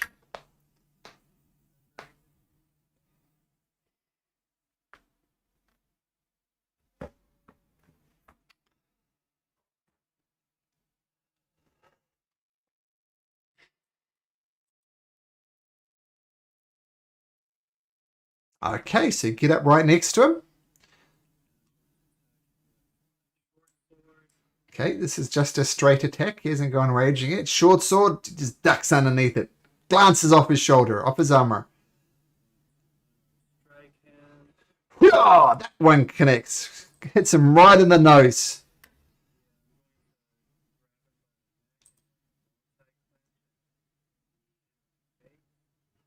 All right. Okay, cool. So yeah, him in the face, his nose caves in, goes off to the side slightly, and yeah, he's not happy with the situation. And he said, "I'll get you next, boy." Soren. Sorry, Tana. First movement. Get there. And the dash movement. That's 30.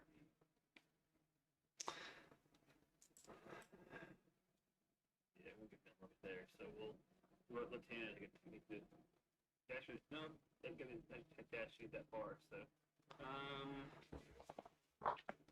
yeah, we'll hold there. Okay, cool. Roman, you're not quite sure what's happening in the center. You hear your bro in some type of combat. What do you do? Use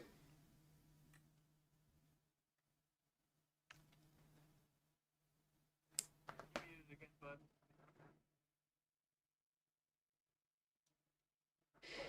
Ah.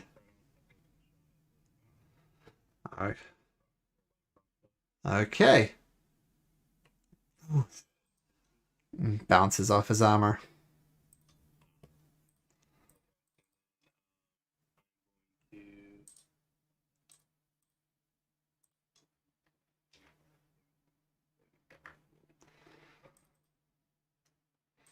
Okay. Okay, so you take a shot, misses. Start hitting. Okay, got it. Eris. Your shield fades, I believe. Okay.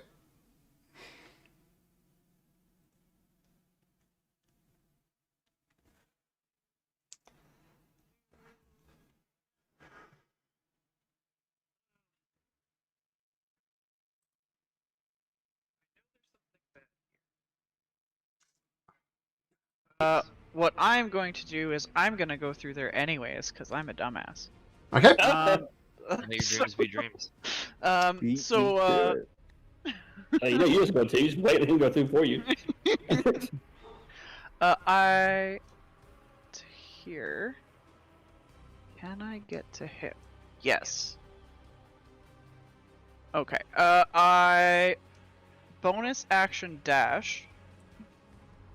And when I do so, I actually stop being like Eris shaped, and I'm almost like a literal bolt of lightning.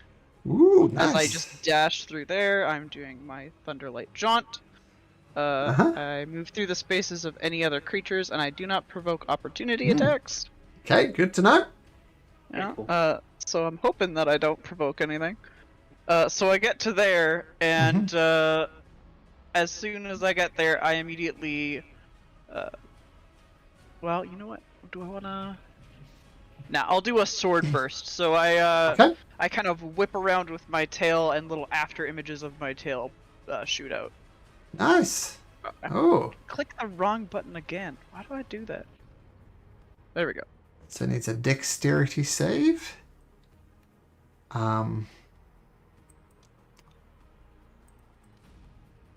That's annoying. Let me do it this way. A dexterity save of 12. Your rolls a 13. That's a save or suck. It looked cool though. It did look cool. And that's what matters. Yeah, so your thunder lightning Right. joint, you dash across. Quick as a flash. Maybe too quick. And it misses. Okay, the guard, who has taken damage and is looking pretty messed up, is going to say, hey, DM, can you quickly reload roll 20? And he's going to quickly reload roll 20 as it slightly stuffed up for me, which it does every now and then. What do you think of the sound effects? Loving them. Very Yeah. cool. Lightning, swords. Here's a cure wounds, which is a bit extravagant.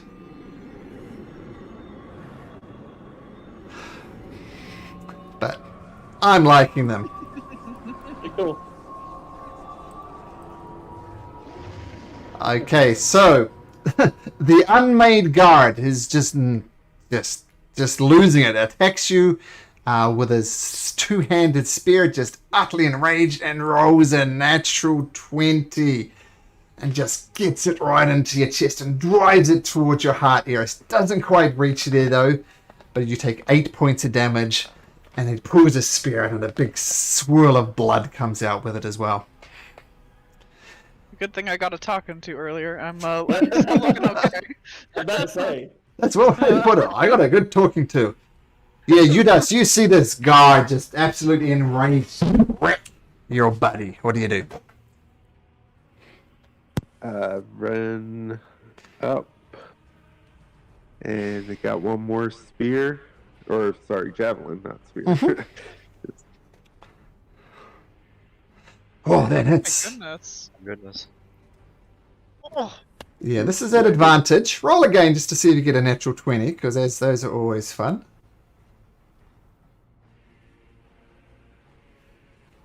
Nope, but the 22 does hit, and 7 points of damage. It just embeds in him, and down he goes. Well done. So, the rage is maintained. You're rushing through. Boomer climbs over here. 15, 20, 25, 30, 35, 40. He just starts rushing in. Slightly off course. Come back here, Boomer. There we go. The guard. Is this guard still alive? And the guard looks round and he sees Eris and Udas, this massive creature rushing towards him. But he has eyes only for you, Armistice, and says, ooh. I'm going to take you down with me, boy. And he gets his spear, tries to jab it up, and he rolls a 13. You dodge out the way and it clatters against the side there. And now he's looking a little panicked. But, yeah. Soren. I'm just gonna dash to get here. Okay, so you rush around the corner. You see there's one guard left. Yep. That's all I can do, unfortunately. From above you, Eris, Dang it. you see this slimy thing appear, and it reaches out this. It just kind of moves into this, and this massive pseudopod shoots out at you. It was doing so from a stealthy position, so it's going to get this at advantage, and it rolls a natural 20. Yikes. So, Ooh, a couple of things happen. First of all, you take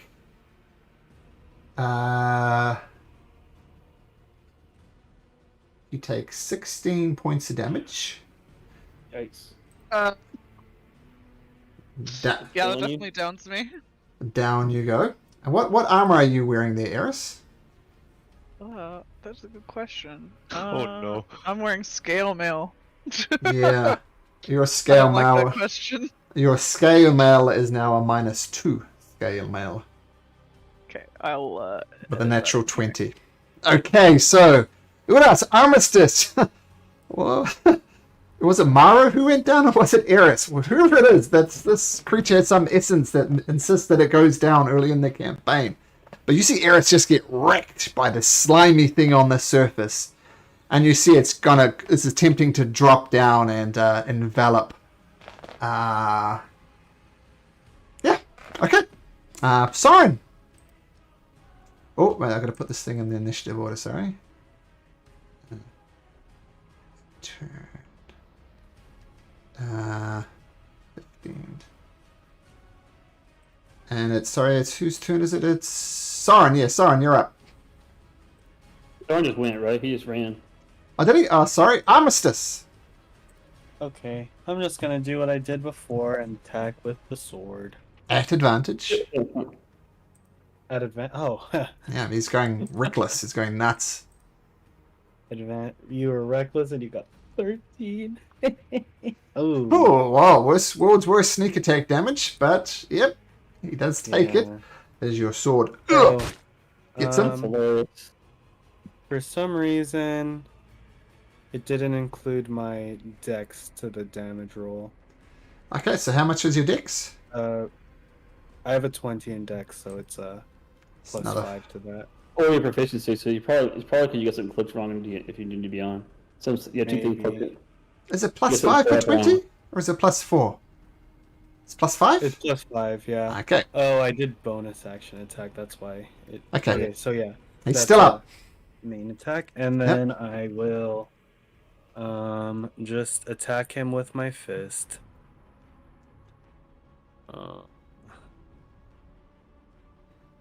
14. Damn it. Oh, wait. Is it still at advantage because he was attacking It recklessly? is. It is. Yeah. So because he's acting so nuts, you get 2 good shots at him, and he grabs you and says, "The Unmaker will get you yet." And he falls to the ground, motionless. Okay, so that's you still have your movement. Just to make Eris look less appealing, I'll get closer to the ooze. Okay, you take these off. Okay, so yeah, go over it. Yeah, Eris is looking wrecked. Roman, Tana, what do you do? Tana? Just go, Right? yeah, run down through here and pick up Eris, put her over top of the horse, and then run back up. Disengage if you need to, and run back to here. So she shouldn't get any back opportunity because she's down for one thing, but also because she's forced movement. She shouldn't get any attacks on her. Yeah, I'm going to say this is a difficult maneuver for Tana, though. Tana's running through a mine shaft, turning on a hooves. I assume Rafe is reaching down to pick her up. Yep. So I want to say that all is going to add up to a athletics check from Rafe. I'm going to say it's DC 15. It's quite hard to do this. Yeah. So you make athletics. You try and pick her up, and you fail to pick her up. I'm going to have the bar inspiration for that. We have to take all of it to get it, but we'll try it. No, I don't think you can No, make that it. No. Most you can make is a 13. Okay. Let me try the inspiration then. Oh, sure. Yeah, you can do inspiration. Athletics. Yep. Change the mood now, DC 15. There we go. So you pick up Eris and you move. Eris, feel free to follow. We go there, and I'll get you back up next turn, Eris. Back to where you are? There? Yeah, Yeah, you're on the horse, perfect. take away from the thing, and I'll get you up next turn. Okay, nice move. Very good. Roman, you're not entirely sure what's going on. I'm going to say you don't really know that Mara Eris is down. But now you see the limp form with Rafe has Eris under one arm. Yeah, and then can I go ahead and take a shot at that monster? Well, I guess I can't really see it because he's in the way. Yep, you cannot see the creature that attacked. Okay. I can move. Well, too late. But Yeah, it's too late. I'm just gonna do my action to dash Okay. and get another 30, 5, 10, 15, 20, 25, 30. Nice. And then You do see this I'll use creature. my Mhm. last bardic inspiration on my brother. Okay. How do you inspire Armistice? And then I'm gonna say, everyone is watching you. Finish it. Ah. Okay. Nice. Very good. Eris, make me a death saving throw. You have my bardic inspiration still too. I do. This is a saving throw. Yep. I don't think it'll help. If you rolled a Oh, 6, it would. Oh, I guess, yeah. What is it? 10 succeed or is it 11? I It's a think 10.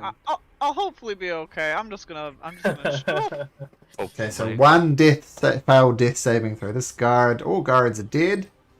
Judas. Gonna charge up and basically with like a polo shot with the maul. Okay. This guy.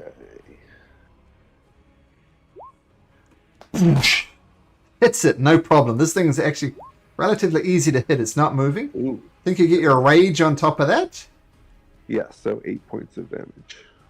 Okay, so you kind of whoops. Oh, No, sorry, I did it wrong.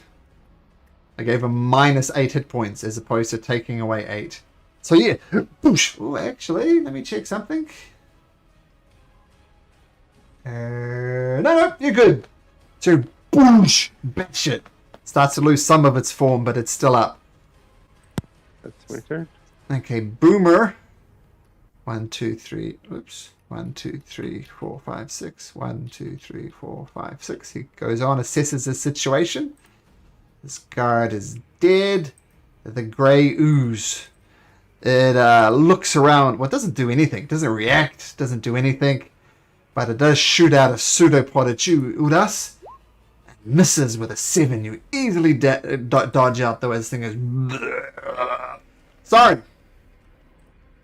Okay, I'm gonna move here. And then I'm gonna Mind Sliver it. Mind A Sliver. whopping 1 damage. Well, the good news is it's got -5 to its intelligence save.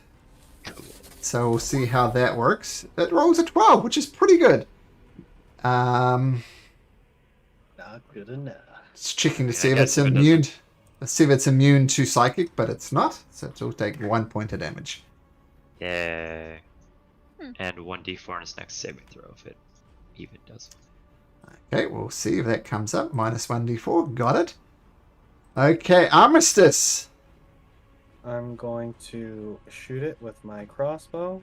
Okay, shoot away. And you will get. Oh my yeah. goodness. The poor ooze.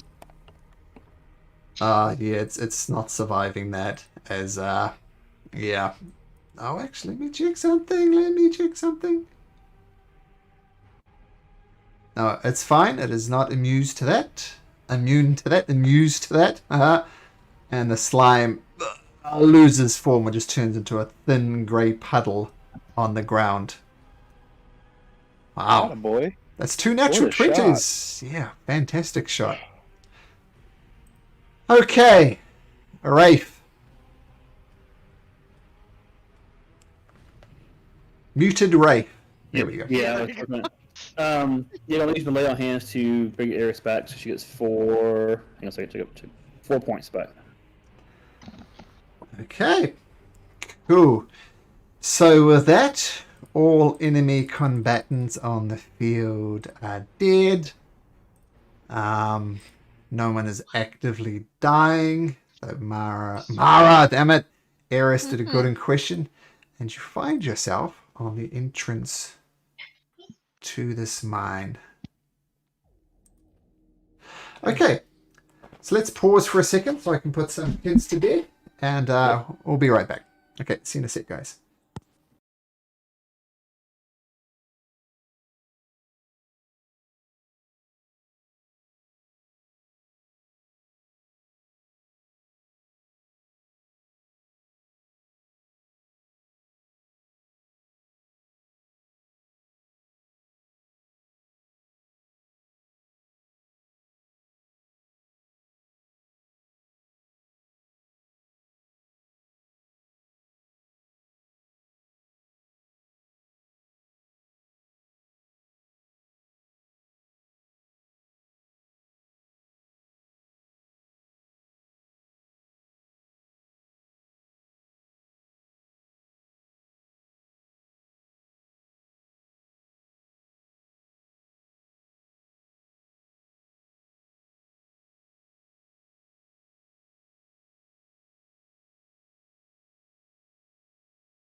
us with this one. Oh yeah.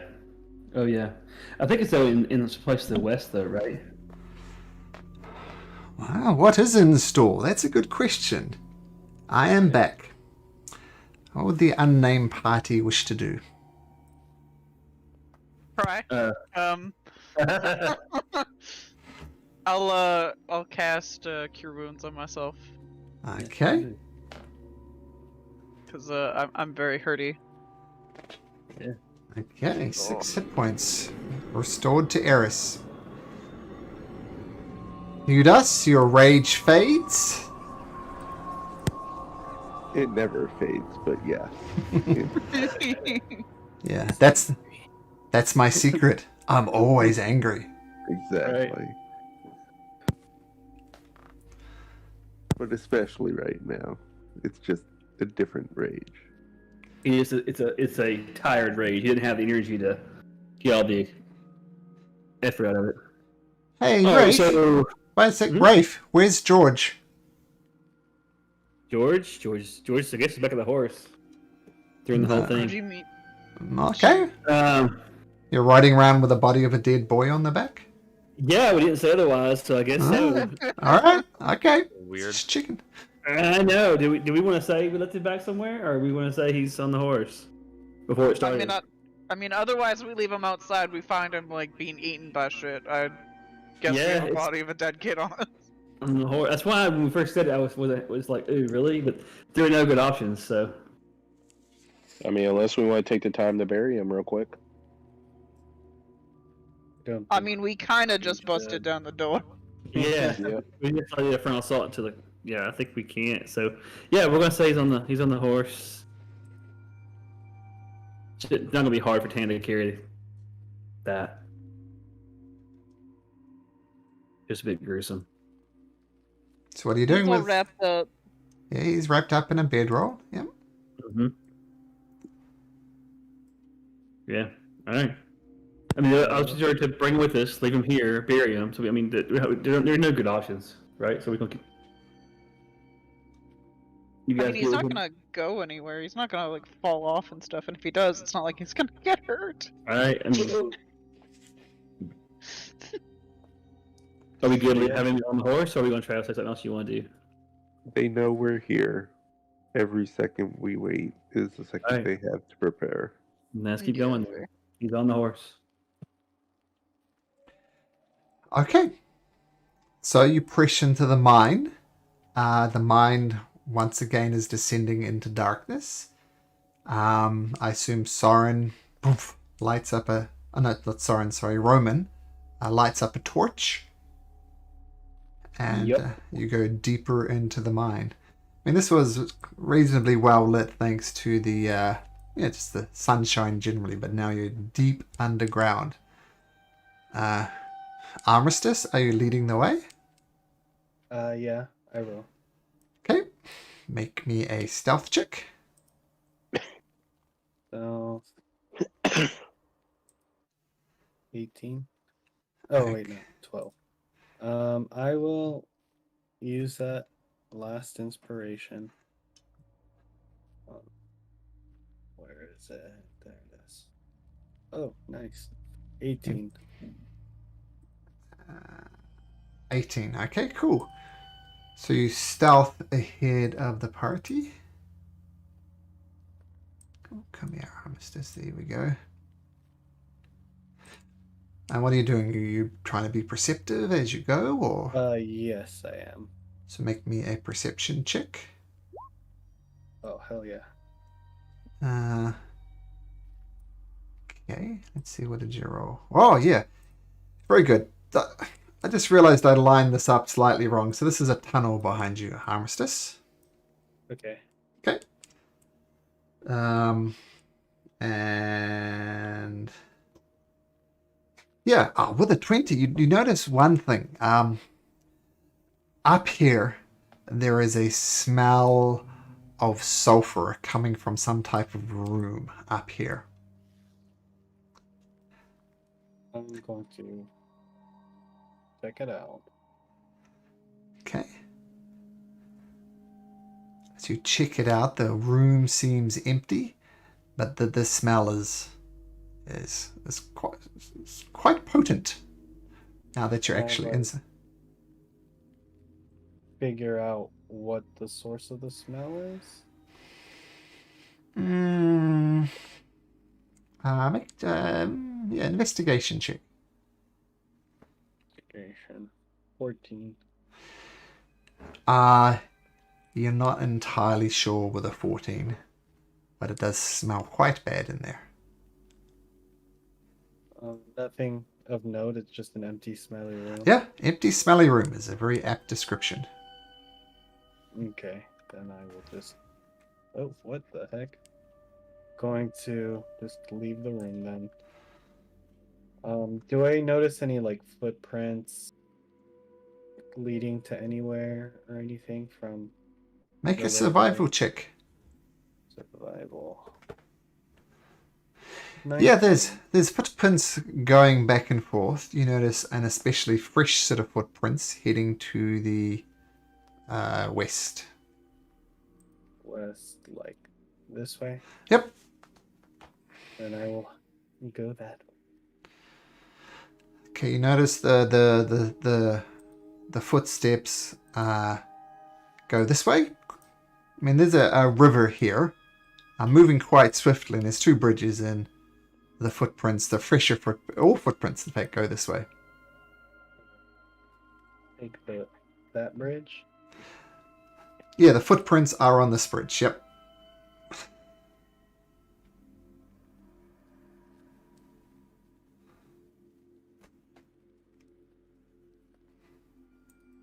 Do I see that thing? What thing? Okay, so I'm going to look for more footprints Okay, making. for a trail to follow. Okay, make another survival check. Heading. They go in all directions, both this way and this way, and yeah, it's yeah. The footprints that are fresher are going this way, but they're scattered amongst both ways. Okay. While Armistice is scouting ahead, what are the rest of you guys doing? Waiting for him to yell help. Wait, I thought you guys were forward. following me. Yeah, Yeah, no, we're I'm following. Forward. Yeah, we're behind. Okay, 40 feet behind. I'll drag you all on then. So, Boomer, get in there, Boomer. Armistice is already there. And Ray's Yeah, going. Rafe. If you can move up some, I'm gonna hang back and watch the rear guard now that I'm on Tana. If that's okay. Sorry. You guys, is that good with you? Yeah. So I can get there fast if I need to. Okay, so Siren, I'll put that torch on you again. Light 20. So you should be able to see now. Yudas. Okay, so you guys are all hanging back. Yeah, what do? You're quite a distance now back from Armistice. I still only see the entrance. Yes. Yeah, I'm at the... Yeah, I think you didn't move us to the Ah. map yet. Sorry. There we go.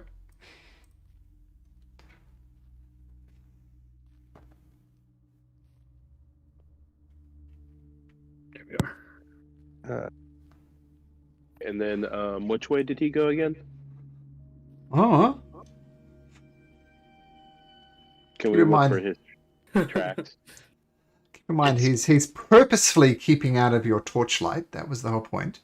It's So, pitch black for me right now. pitch black for where is Soren? I don't know. Oh, you're not even on the map. That's the problem. Oh, There you go. Yeah, but you're seeing from the light of Romans. Oh no, you're seeing yourself by yourself.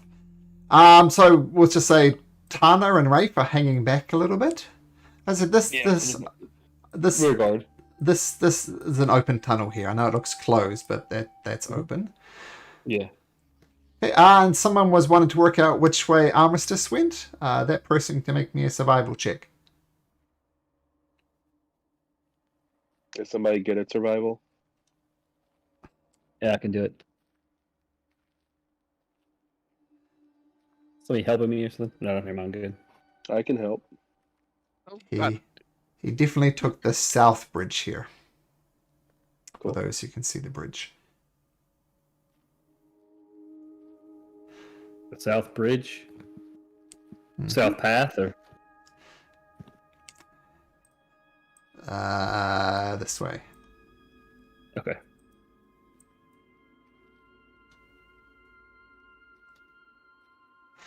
Okay, and as you guys kind of pass near this hero, you can't help but notice there's a really bad smell coming from this room. Kind of smelly. You say, Wes? Sulfurous. All right. Rick's gonna do a divine sense. Okay. I am in darkness by myself. I'm not sure where the torchlight went. Yes. I mean, he walked behind this rock column, and that's what. That's why. Right. Uh, You don't notice any undead or fey or celestial creatures that surprise you. I'll put it that way.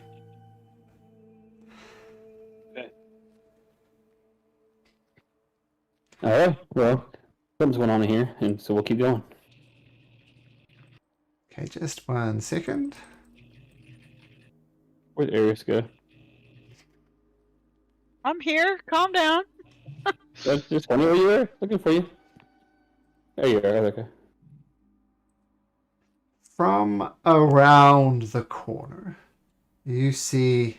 Actually, is everybody rolled really bad on its stealth? I haven't rolled. Everybody. Yeah. I'm going to say everybody except. Stop moving. Get back to where you were. Get back. Get back over there on the bridge. Stop moving.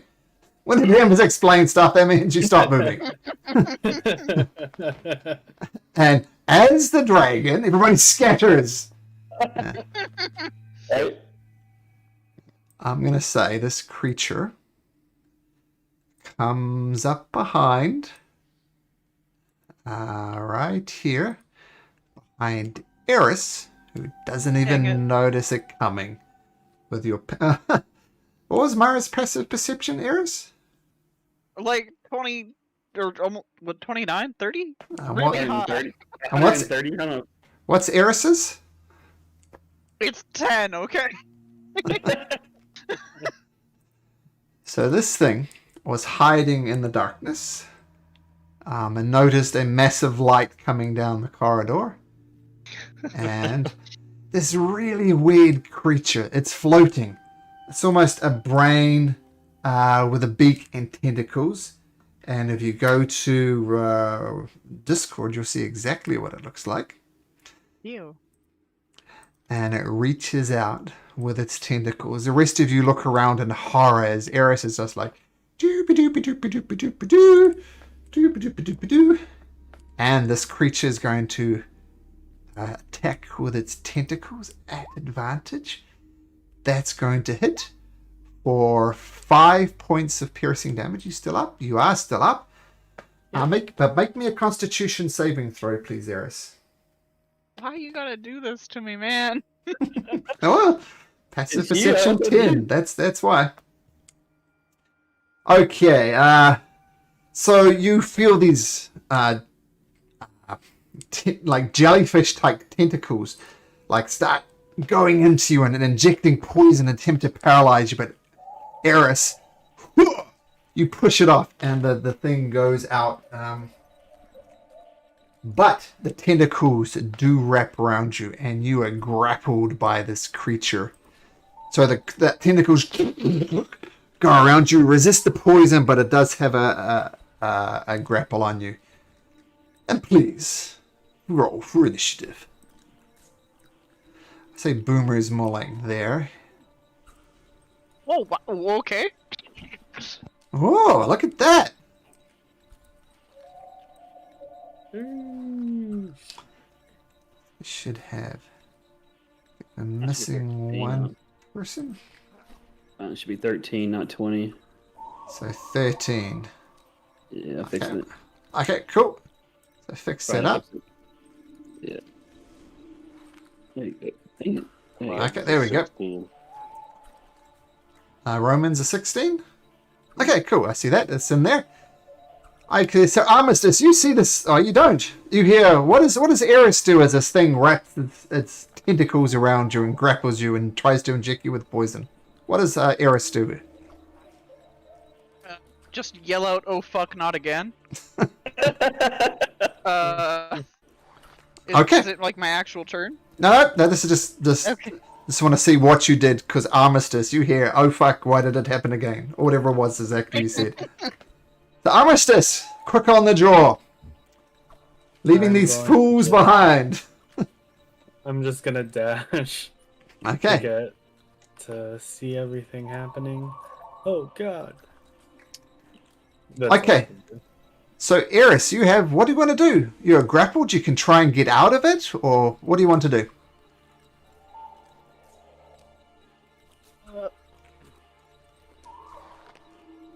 I'm grappled. That's shitty.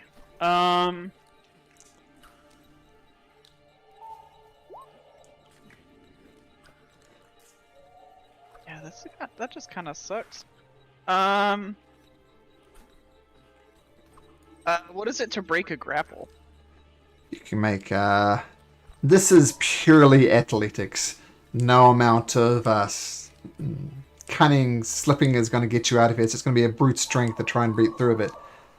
So I won't tell you what the DC is, but it is an athletics check. Wait, are you still Bardic? Anybody who had Bardic Inspiration still has Bardic Inspiration. Hasn't Okay. been 10 minutes, so keep that in mind. So we're gonna try to get out of it. Okay, make an athletics check or a strength check, whichever one you have. Oh lordy.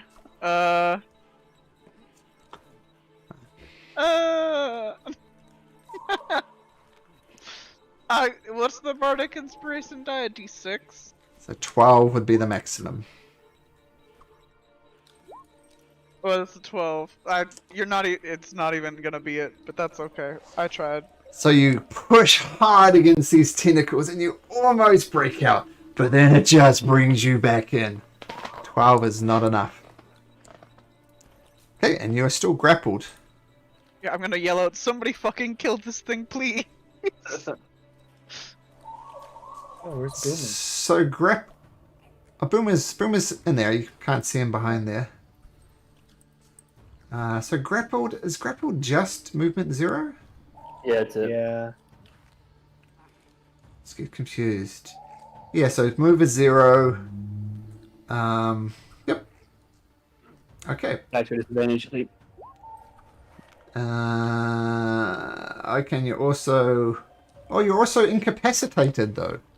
You can't take actions or reactions, so just ignore all of that. Yep. So it missed anyway. I tell you what, since you couldn't get out of it, no. Oh no, that's fine. That doesn't make sense. You're also incapacitated. Oh no, sorry. The condition ends if the grappler is incapacitated. I was reading it wrong, so ignore me. I'm fine. So Boomer's there, and he says, "The cavalry is here!" And he takes out his hand crossbow. Takes a shot. That it has surprise. Okay, so it's going to shoot. It's a hand crossbow. Shoot! Ah! Fires off down the corridor, missing. Goes down into this little gorge here, misses. And Boomer says, "Ah!" Now, it's the... Eris does the same thing back.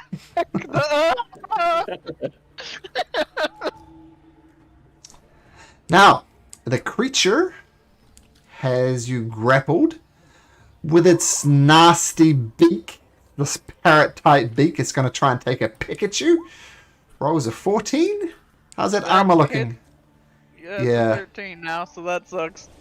And you see Eris collapse limply in the arms of this creature. So it does 8 points of damage. an angel. Roman! Ready, so I am going to take a step over this way, Uh-huh. see that nasty thing, and take a shot at it. Okay. Da da da da! I missed again. Does it miss? Yes, it does miss. Just goes down the corridor, doesn't it? I'm going to get like this close to it. Okay, right up in its screw. Fantastic. So, yes, firing, everybody panicking, Roman missing, Boomer missing, Eric's just limp in the grasp of this creature. Rafe. Same thing as last time. I'm going to try to go here and pick her up. And is she still grappled by that thing now? Yeah. You can pass her. Nope. She is still wrapped up in its tentacles. Okay, so I can't just go out. You can try. No, I'll try to hit instead to get rid of it that way. Okay. So, first hit. Boom. Hits. 8 points of damage. Second hit. Oh, sorry. Assuming. With your offhand, you come back with a scimitar, and that one hits as well for another 5 points of damage. So 2. Boosh, boosh. Good hits with your sword. And then 10 disengage and pull back a bit. Okay. So, and you see finally Tana gets Rafe gets a couple of hits in, but this creature still has a firm hold of Eris. What do you do? Yeah. I'm going to hex it. Hex it. Nice. So the hex. And give it goes on disadvantage on dex saves, I guess. Okay, and you are concentrating on that, which I always forget. Yeah, hexed. And then I'll firebolt it. Firebolt it. Nice. So the fireball comes, and And misses. Oh, perfect. I'll play that again. I love it. Yep. So, Sounds like my life. okay. So that's a bonus action, your movement, you hex it, but it just goes so wide, it's ridiculous. Judas, you see you're a good buddy. I assume you're a good buddy, Eris. I'm assuming a lot. What do you do?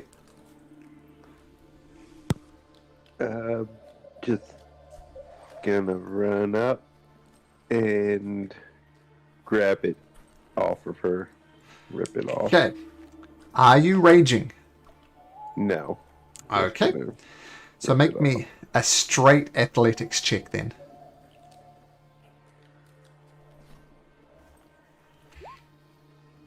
off. A little bit. You get in there. You feel some poison getting into your arm just from touching its tentacles, but you shake it off and you give a big tug to Eris, but you don't quite manage to get out of here. And Eris remains grappled in this creature. That was your action to try and get her out. Anything else? Nope. Okay, so trying this creature. Yeah, it's doing a number on you guys. Armistice. I'm gonna run up 30 feet Mm-hmm. and shoot at it with my hand crossbow. Okay, will be sneak if you hit. So you fire it. Hell yeah. Oh, and you do hit it for 9 points of damage. Starting to look a little rough, as I assume you guys can see. And that's it. Okay, so it's still got this firm grip on Eris. Speaking which of Eris, make me another death saving throw. You got this, bro. Okay, Yay. success. Very good. Okay, Boomer says, "I'm coming, my lady! I'm coming, my lady!" And she no, don't go there. Because he does hit the arrow from the hand crossbow. I guess the bolt goes in and sinks into this creature's brain. I take 6 points of damage.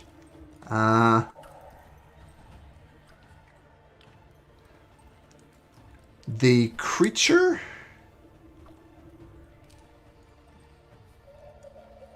what's it gonna do? Creature there. drops Eris to the ground, so you are no longer grappled.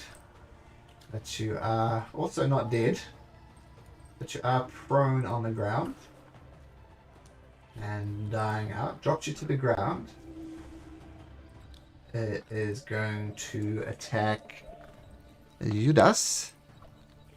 First of all, it's going to try and wrap you up in its tentacles, and it rolls an 11, so you get out of its tentacles, no damage done, then picks you with its beak and rolls a 17 for 6 points of piercing damage. Okay.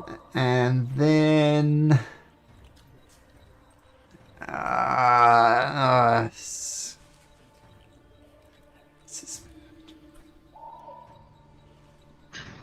it is going it's going to go here over the body of Eris.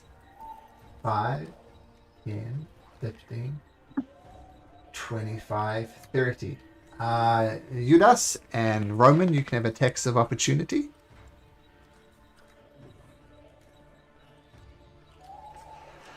Both of those hit. So with the spear and the maul, you do a total of 16 points of damage as it tries to dash away. It is hovering over, let's see, 5 to there, 10, 15, 25. It's as far as it can get. So I'm going to say you guys can... no, it's trying to get over the river, but not going to quite make it. Roman, you can go up to hit it if you like. Just unblocking. You have to be in this square, though. Okay, Roman. Finish him. I'm going to attack it with my spear. Okay. Oh, the 21, yep. That hits. 8 points of piercing damage, yep. Whoops. Oh no! Only made him stronger. Roman, that's your turn? Yep, You and don't lose that's it. my turn. So you You stay there. stab it right in the brain, and some brain gook starts falling down, mixing with its tentacles. It's looking very rough. Tana. Can I get to him or no? Uh, Can I get there and hit him or no? I'll say you can, but it's going to be a disadvantage. Okay. So you're reaching out across the river. So Tana gallops over. Swing with your sword. Miss and then offhand. Right? And oh no! Yeah. Swinging wildly and no good. Disengage and pull back. Okay, Soren, this thing's looking rough. What do you do? I'm sure it is. I'm gonna try a firebolt again. All right, firebolt goes off. This Yay. time it hits. Your excitement is palatable, and the thing explodes in a ball of flames and then sinks to the ground. Sinks to the water, where the fire goes out, but it just continues to sinking. But I'm not stopping combat because someone's dying. Judas. Just try and do medicine, oh boy. Yeah, you can do it. You can do attempt to bring her back to stabilize her, which will require a medicine check DC 10. Which will stop her from making death saving throws. You try to do it. You start getting on the chest of Eris and pumping out, but you notice blood just starts spurting out from her wounds. Whatever you're doing is not effective. Armistice. I got this, guys. Don't worry. I'll attempt to resuscitate her. Okay. I Oh can't. dear. Oh my god. I'm only good at combat. Wait, I got it covered. And between the both of you, you've actually broken one of Eris's ribs. Which isn't good. Eris, another death saving throw. You have one success. Yeah, you have one. One failure. Did you have a success and a failure? What does it say? 2 failures. I think Was that's that from last time. From before. So 1 success, 1 failure. Okay, so see, you're struggling to come back to life. You feel life coming back to you, but then one of your ribs cracks and you fall back into the darkness. Boomer. Boomer is gonna try. I think medicine is wisdom, right? Yeah. Yeah. Boomer says, "Let the doctor in! Stand aside, I'm a doctor!" And with that, Eris stabilizes. She is not conscious. But she's also not dying. So no more death saving throws, but she is down and out. So, are we getting a rest in, guys? Or are we going to try Yeah, to we should probably take a short rest. We object to that? Okay. No. I'm unconscious, so no. Yeah, and I would top her up, but I don't want to. I mean, one hit point y'all you have, so. Yeah, I can't do anything. Alright, let's get us a short rest if we can. Okay, so you're leaving Eris unconscious? Well, a short rest, she should be good to go, No. right? No. Nope. Nope. No? Okay. Yeah, then we'll give her a point back up then. We'll give her lay on hands to get her back up. Okay, so you're on 1 hit point, Eris. That's all I've got left, guys, on lay on hands. Okay. Whereabouts are you guys taking your short rest? You do hear some rats scurrying around to the south here near the riverbed. I was just, you see a place for us to hole up somewhere? Did I see a place we could hole up? Oh. Well, I mean, there's that smelly room. Mm-hmm. Another great place. No, thank you. And you did see some passageway down here, which is, I don't know. Yeah, I'll check that out. Okay. We're all going to hang out here, guys, and be still. Habitation. Yeah, just abandoned mining equipment, broken railway tracks. Make an investigation, Armistice, as you check around the area. Make sure there's no greeblies around here. It's not going to be a comfortable short rest, but it would suffice. So yeah, Armistice feels this area is over here safe enough. Boomer immediately swings over, finds a corner, props himself up.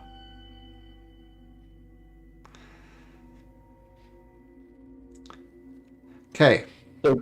So assume you're all going in here. There we go. Is this like rubble over here? Yep. Can I like hide in it? Just sure. to make sure nothing like walks by. Okay. As you're actively keeping watch, though, I'm going to say you don't actually get a short rest. That's okay. I don't need one. Oh, okay. So nobody take their short rest yet. Soren is also going to actively watch since he doesn't need. Okay. Well, position yourself. You get something back from a short rest, don't you? Nope. Not. I don't think any of us do. Well, we hit die, but Well, hit dice. That's Yeah. it. Yeah. Okay. So can the warhorse use can you get a hit die back from short rest, like either character? Yeah. Yep. Okay, cool. But just one, I think, would be fair. So Tana can That's take fine. one and one only. Yeah, that's fine. Okay, so assume Armistice and Soren are hiding there. So both of you make a stealth check. So thank 19 and 23. Nice. And Udas, you're keeping watch down here. Are you being quiet about it? Yeah, as quiet as I can. Okay, making a stealth check as well. Okay. And as you're both everybody's actively looking around, make me a passive perception check. And Armistice, if you roll below 23, it's going to be a 23. So, close 23. Oh, pretty good. Okay, now Eris, as you seemingly have the most to lose, roll me a d20. Are you putting this on me, bro? I am. So that was effectively a luck roll to see if they send a scouting party back to you know, just because they don't actually know. Well, you assume they don't know. You kind of massacred their front guards, but you don't notice any patrols coming. Soren, Armistice, and Udas, you keep an eye out. You don't see anything. You don't hear anything. And thanks to a just good enough roll from Eris, everybody, you can take your short rest now.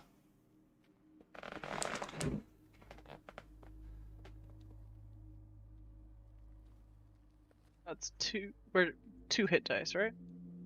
Yep, I two. mean, Yep. you have, yeah. Yep. Ooh, nice. Oh, thank goodness. No, just you gotta be aware I don't get anything back in terms of lay on hands, so I'm tapped on lay on hands to where you long rest. Eris, I'm saying that to you. Just also, you might not need to use that second. Roman would have Song of Rest right now, which activates automatically. Is that true, Roman? You said Song of Rest? At level 2, all bards should have. No, he's a split though. Yeah, I'm a level 1. Oh, you're level. With Never the mind. buff. Then. I apologize. That's why. Second level. Yep. Okay, so a good hour goes by. It's seemingly you're most wanting to get Eris back up, and she's looking pretty good. Heals up her wounds. Tana's still not looking the best. No, he's looking fine. He's only down 2 hit points. Okay. The bar just looks weird. So, I mean, I've got. Oh, I did fix it right. It's fine. I didn't save it. That's what it was. Okay. What do you guys do? Rest has come. Nobody's attacked you. Hey, Keep guys. on keeping on. Armistice, you're back to sculling again. Yeah, Army. So we're calling you Army. I would prefer you not. Yeah, no. And make sure you guys stay 40 feet away from me We so I wrote can that get in in this, range. Thought you guys were following me back there. Well, I mean, you kind of let this. We didn't know where you were. Hey, Eunice, would you mind walking behind me? You can hang on to my tail or something. I don't feel safe walking by myself in the back. I got with that. you. I got that. You go ahead. You go ahead. I can get to the front faster than you can. Okay. And Boomer stays close to Roman because he can't see without Roman, who I assume puts his torch up again. Yes, I do. Okay, cool. So we'll just leave it as it is. So yeah. And I continue following the footsteps I saw. Okay. You suspect if it is indeed Sophia, she went this way. Don't be that crazy old man again.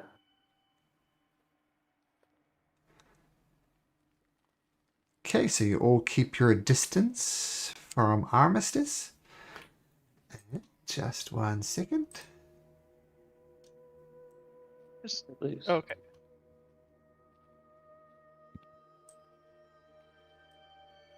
I'm just getting you over to the next map. Keep that dirty torch away from my eyes. Sorry, back there. Dude keeps walking in front of me, so I'm using dark vision. He walks in front of me, there's a bright ass light, it probably burns. Uh-huh. I'm missing someone.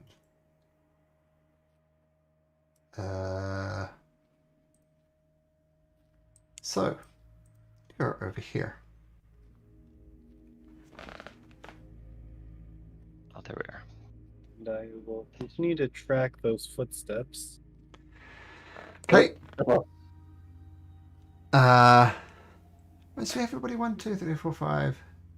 It's me. 7, I had yes. to change Sure. tokens. Okay. So Armistice, you're a little bit ahead. So we'll put you over there. And Dia, make me another survival check. Oh, it should be Yeah, survival. Eric, where are you? Are you in front of me? Behind you. I'm behind you. There we go. Yeah, Okay. I was gonna say, come stand behind There you go. next to me. I'm gonna go right there. Yeah. You kind of lose the trail, Armistice. What you do notice to the south of you, though, is a bucket. And from here, you can smell it. Chum bucket. Chum and all that stuff. It does look Okay. like another chum bucket. It's like I'm walking around. Do I percept anything? You tell me. Make me a perception check.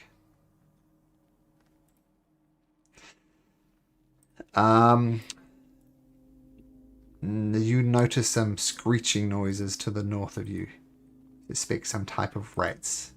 And you do notice there's a pile of junk there, like half of it is rotten food, rotten meat, and general nastiness as well. I'm going to continue on to the bridge. Okay. Hopefully some snakes don't attack me. Bitch, get behind me. I will fucking murder you. With your goddamn torch. Eric, lost you again. There you are. Okay. Yeah. Oh, Boomer. Staying close to Roman. Okay, you do lose track of the footsteps. But the footstep, there's only really one way to go, and that's straight ahead through that corridor.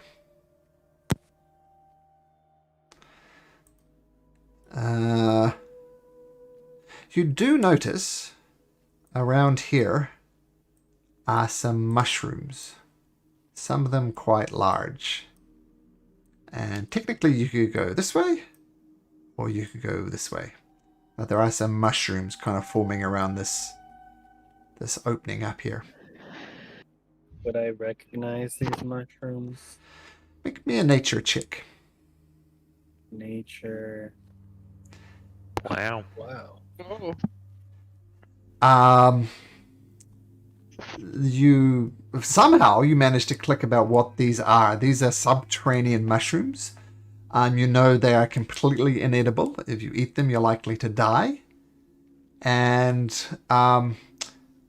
most of these mushrooms down here, you think a normal sort of size for this species of mushrooms. But this one is enormous. Is much larger than you'd expect these mushrooms to be. Mimic mushroom, I ignore it. Okay. Anybody else checking out the mushrooms? Nope. Do we see them in passing, or are they like you have to go down? Oh, you see them in passing. I mean, they're mushrooms. It's not hiding, but yeah, you do see these mushrooms. Make me a nature check if you like, Eudas. Eric, you going forward there? Roll a one, roll a one, roll a one. Right, he'd lick it. You're not sure what they are. It doesn't interest me. Okay. So you stealth along further, deeper into the mines. About 30 feet ahead of you down this straight corridor, you do see a torch mounted to the side of a wall, and it's illuminating. There's a torch up ahead mounted to the wall.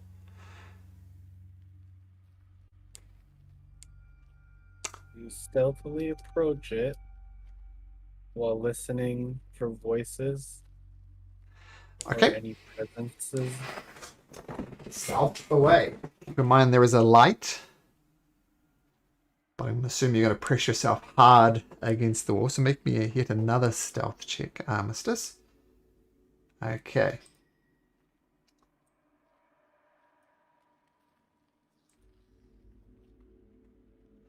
Sorry, just give me 1 second. I'm going to do one thing.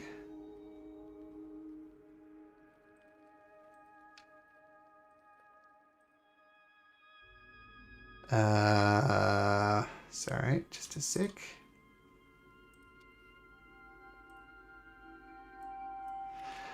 Okay, Armistice. This is what you see. Sorry, what was your stealth check? It was a 21. 21. Okay. Well, let me get to your... Oops, dragged you to the wrong place. Here we go, over here. Okay, so you should be on a different map now, Armistice, and there's a torch here that's glowing, illuminating the passageway. And what is your roll for your stealth? 21? Okay. Mm-hmm. I'm going to say you really need to be against this wall. Okay. That's fine. Okay, so sneaking forward. Do I hear anything? Make me a perception check. Perception. Oof. No, your mind is concentrating too much on stealth. Okay. Why can't I move? Go. Oh, shit. Okay, so what you see from that angle, luckily you're just kind of leaning just down the side. You see a dead body on some type of altar. You see someone dressed in robes, this person here, looking quite sickly, kind of limping around. And from that angle, you can just make out this person here. You know that there's more people in there, but that's all you can see at present.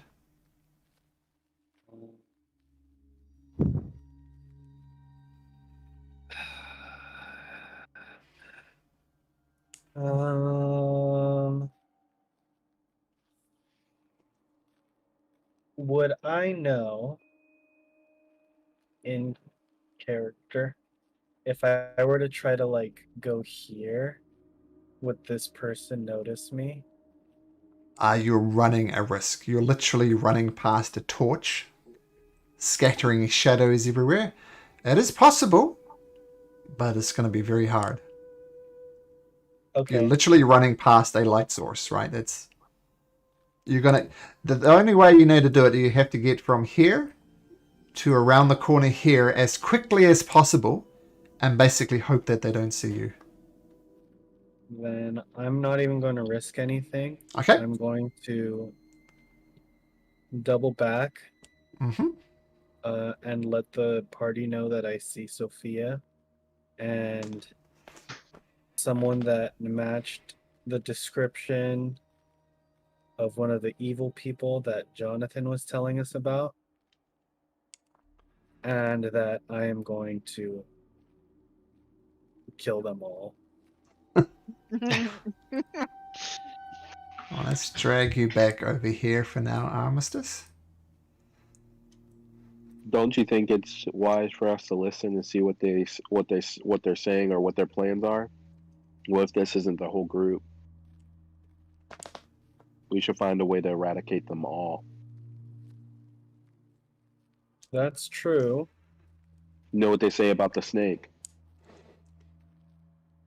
They slither. No. They try and grapple Armistice into the water, but kept on rolling terribly. That's what they say about snakes. Yes. You know, cut the head off the snake. What if this is the tail? That's what if true. it's the head? But yeah, they killed a kid, Jeff. and I'm ready. Exactly. We should cut the head off of whatever this is. Destroy this whole weird group.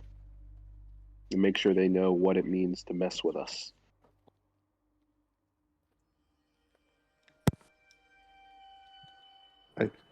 I think we should just kill. Yeah.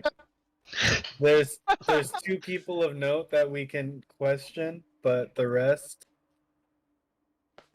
I'm ready to unleash hell. Perfect. I think the plan should be we go in there and use sleep again. Try to put as many of them to sleep as possible.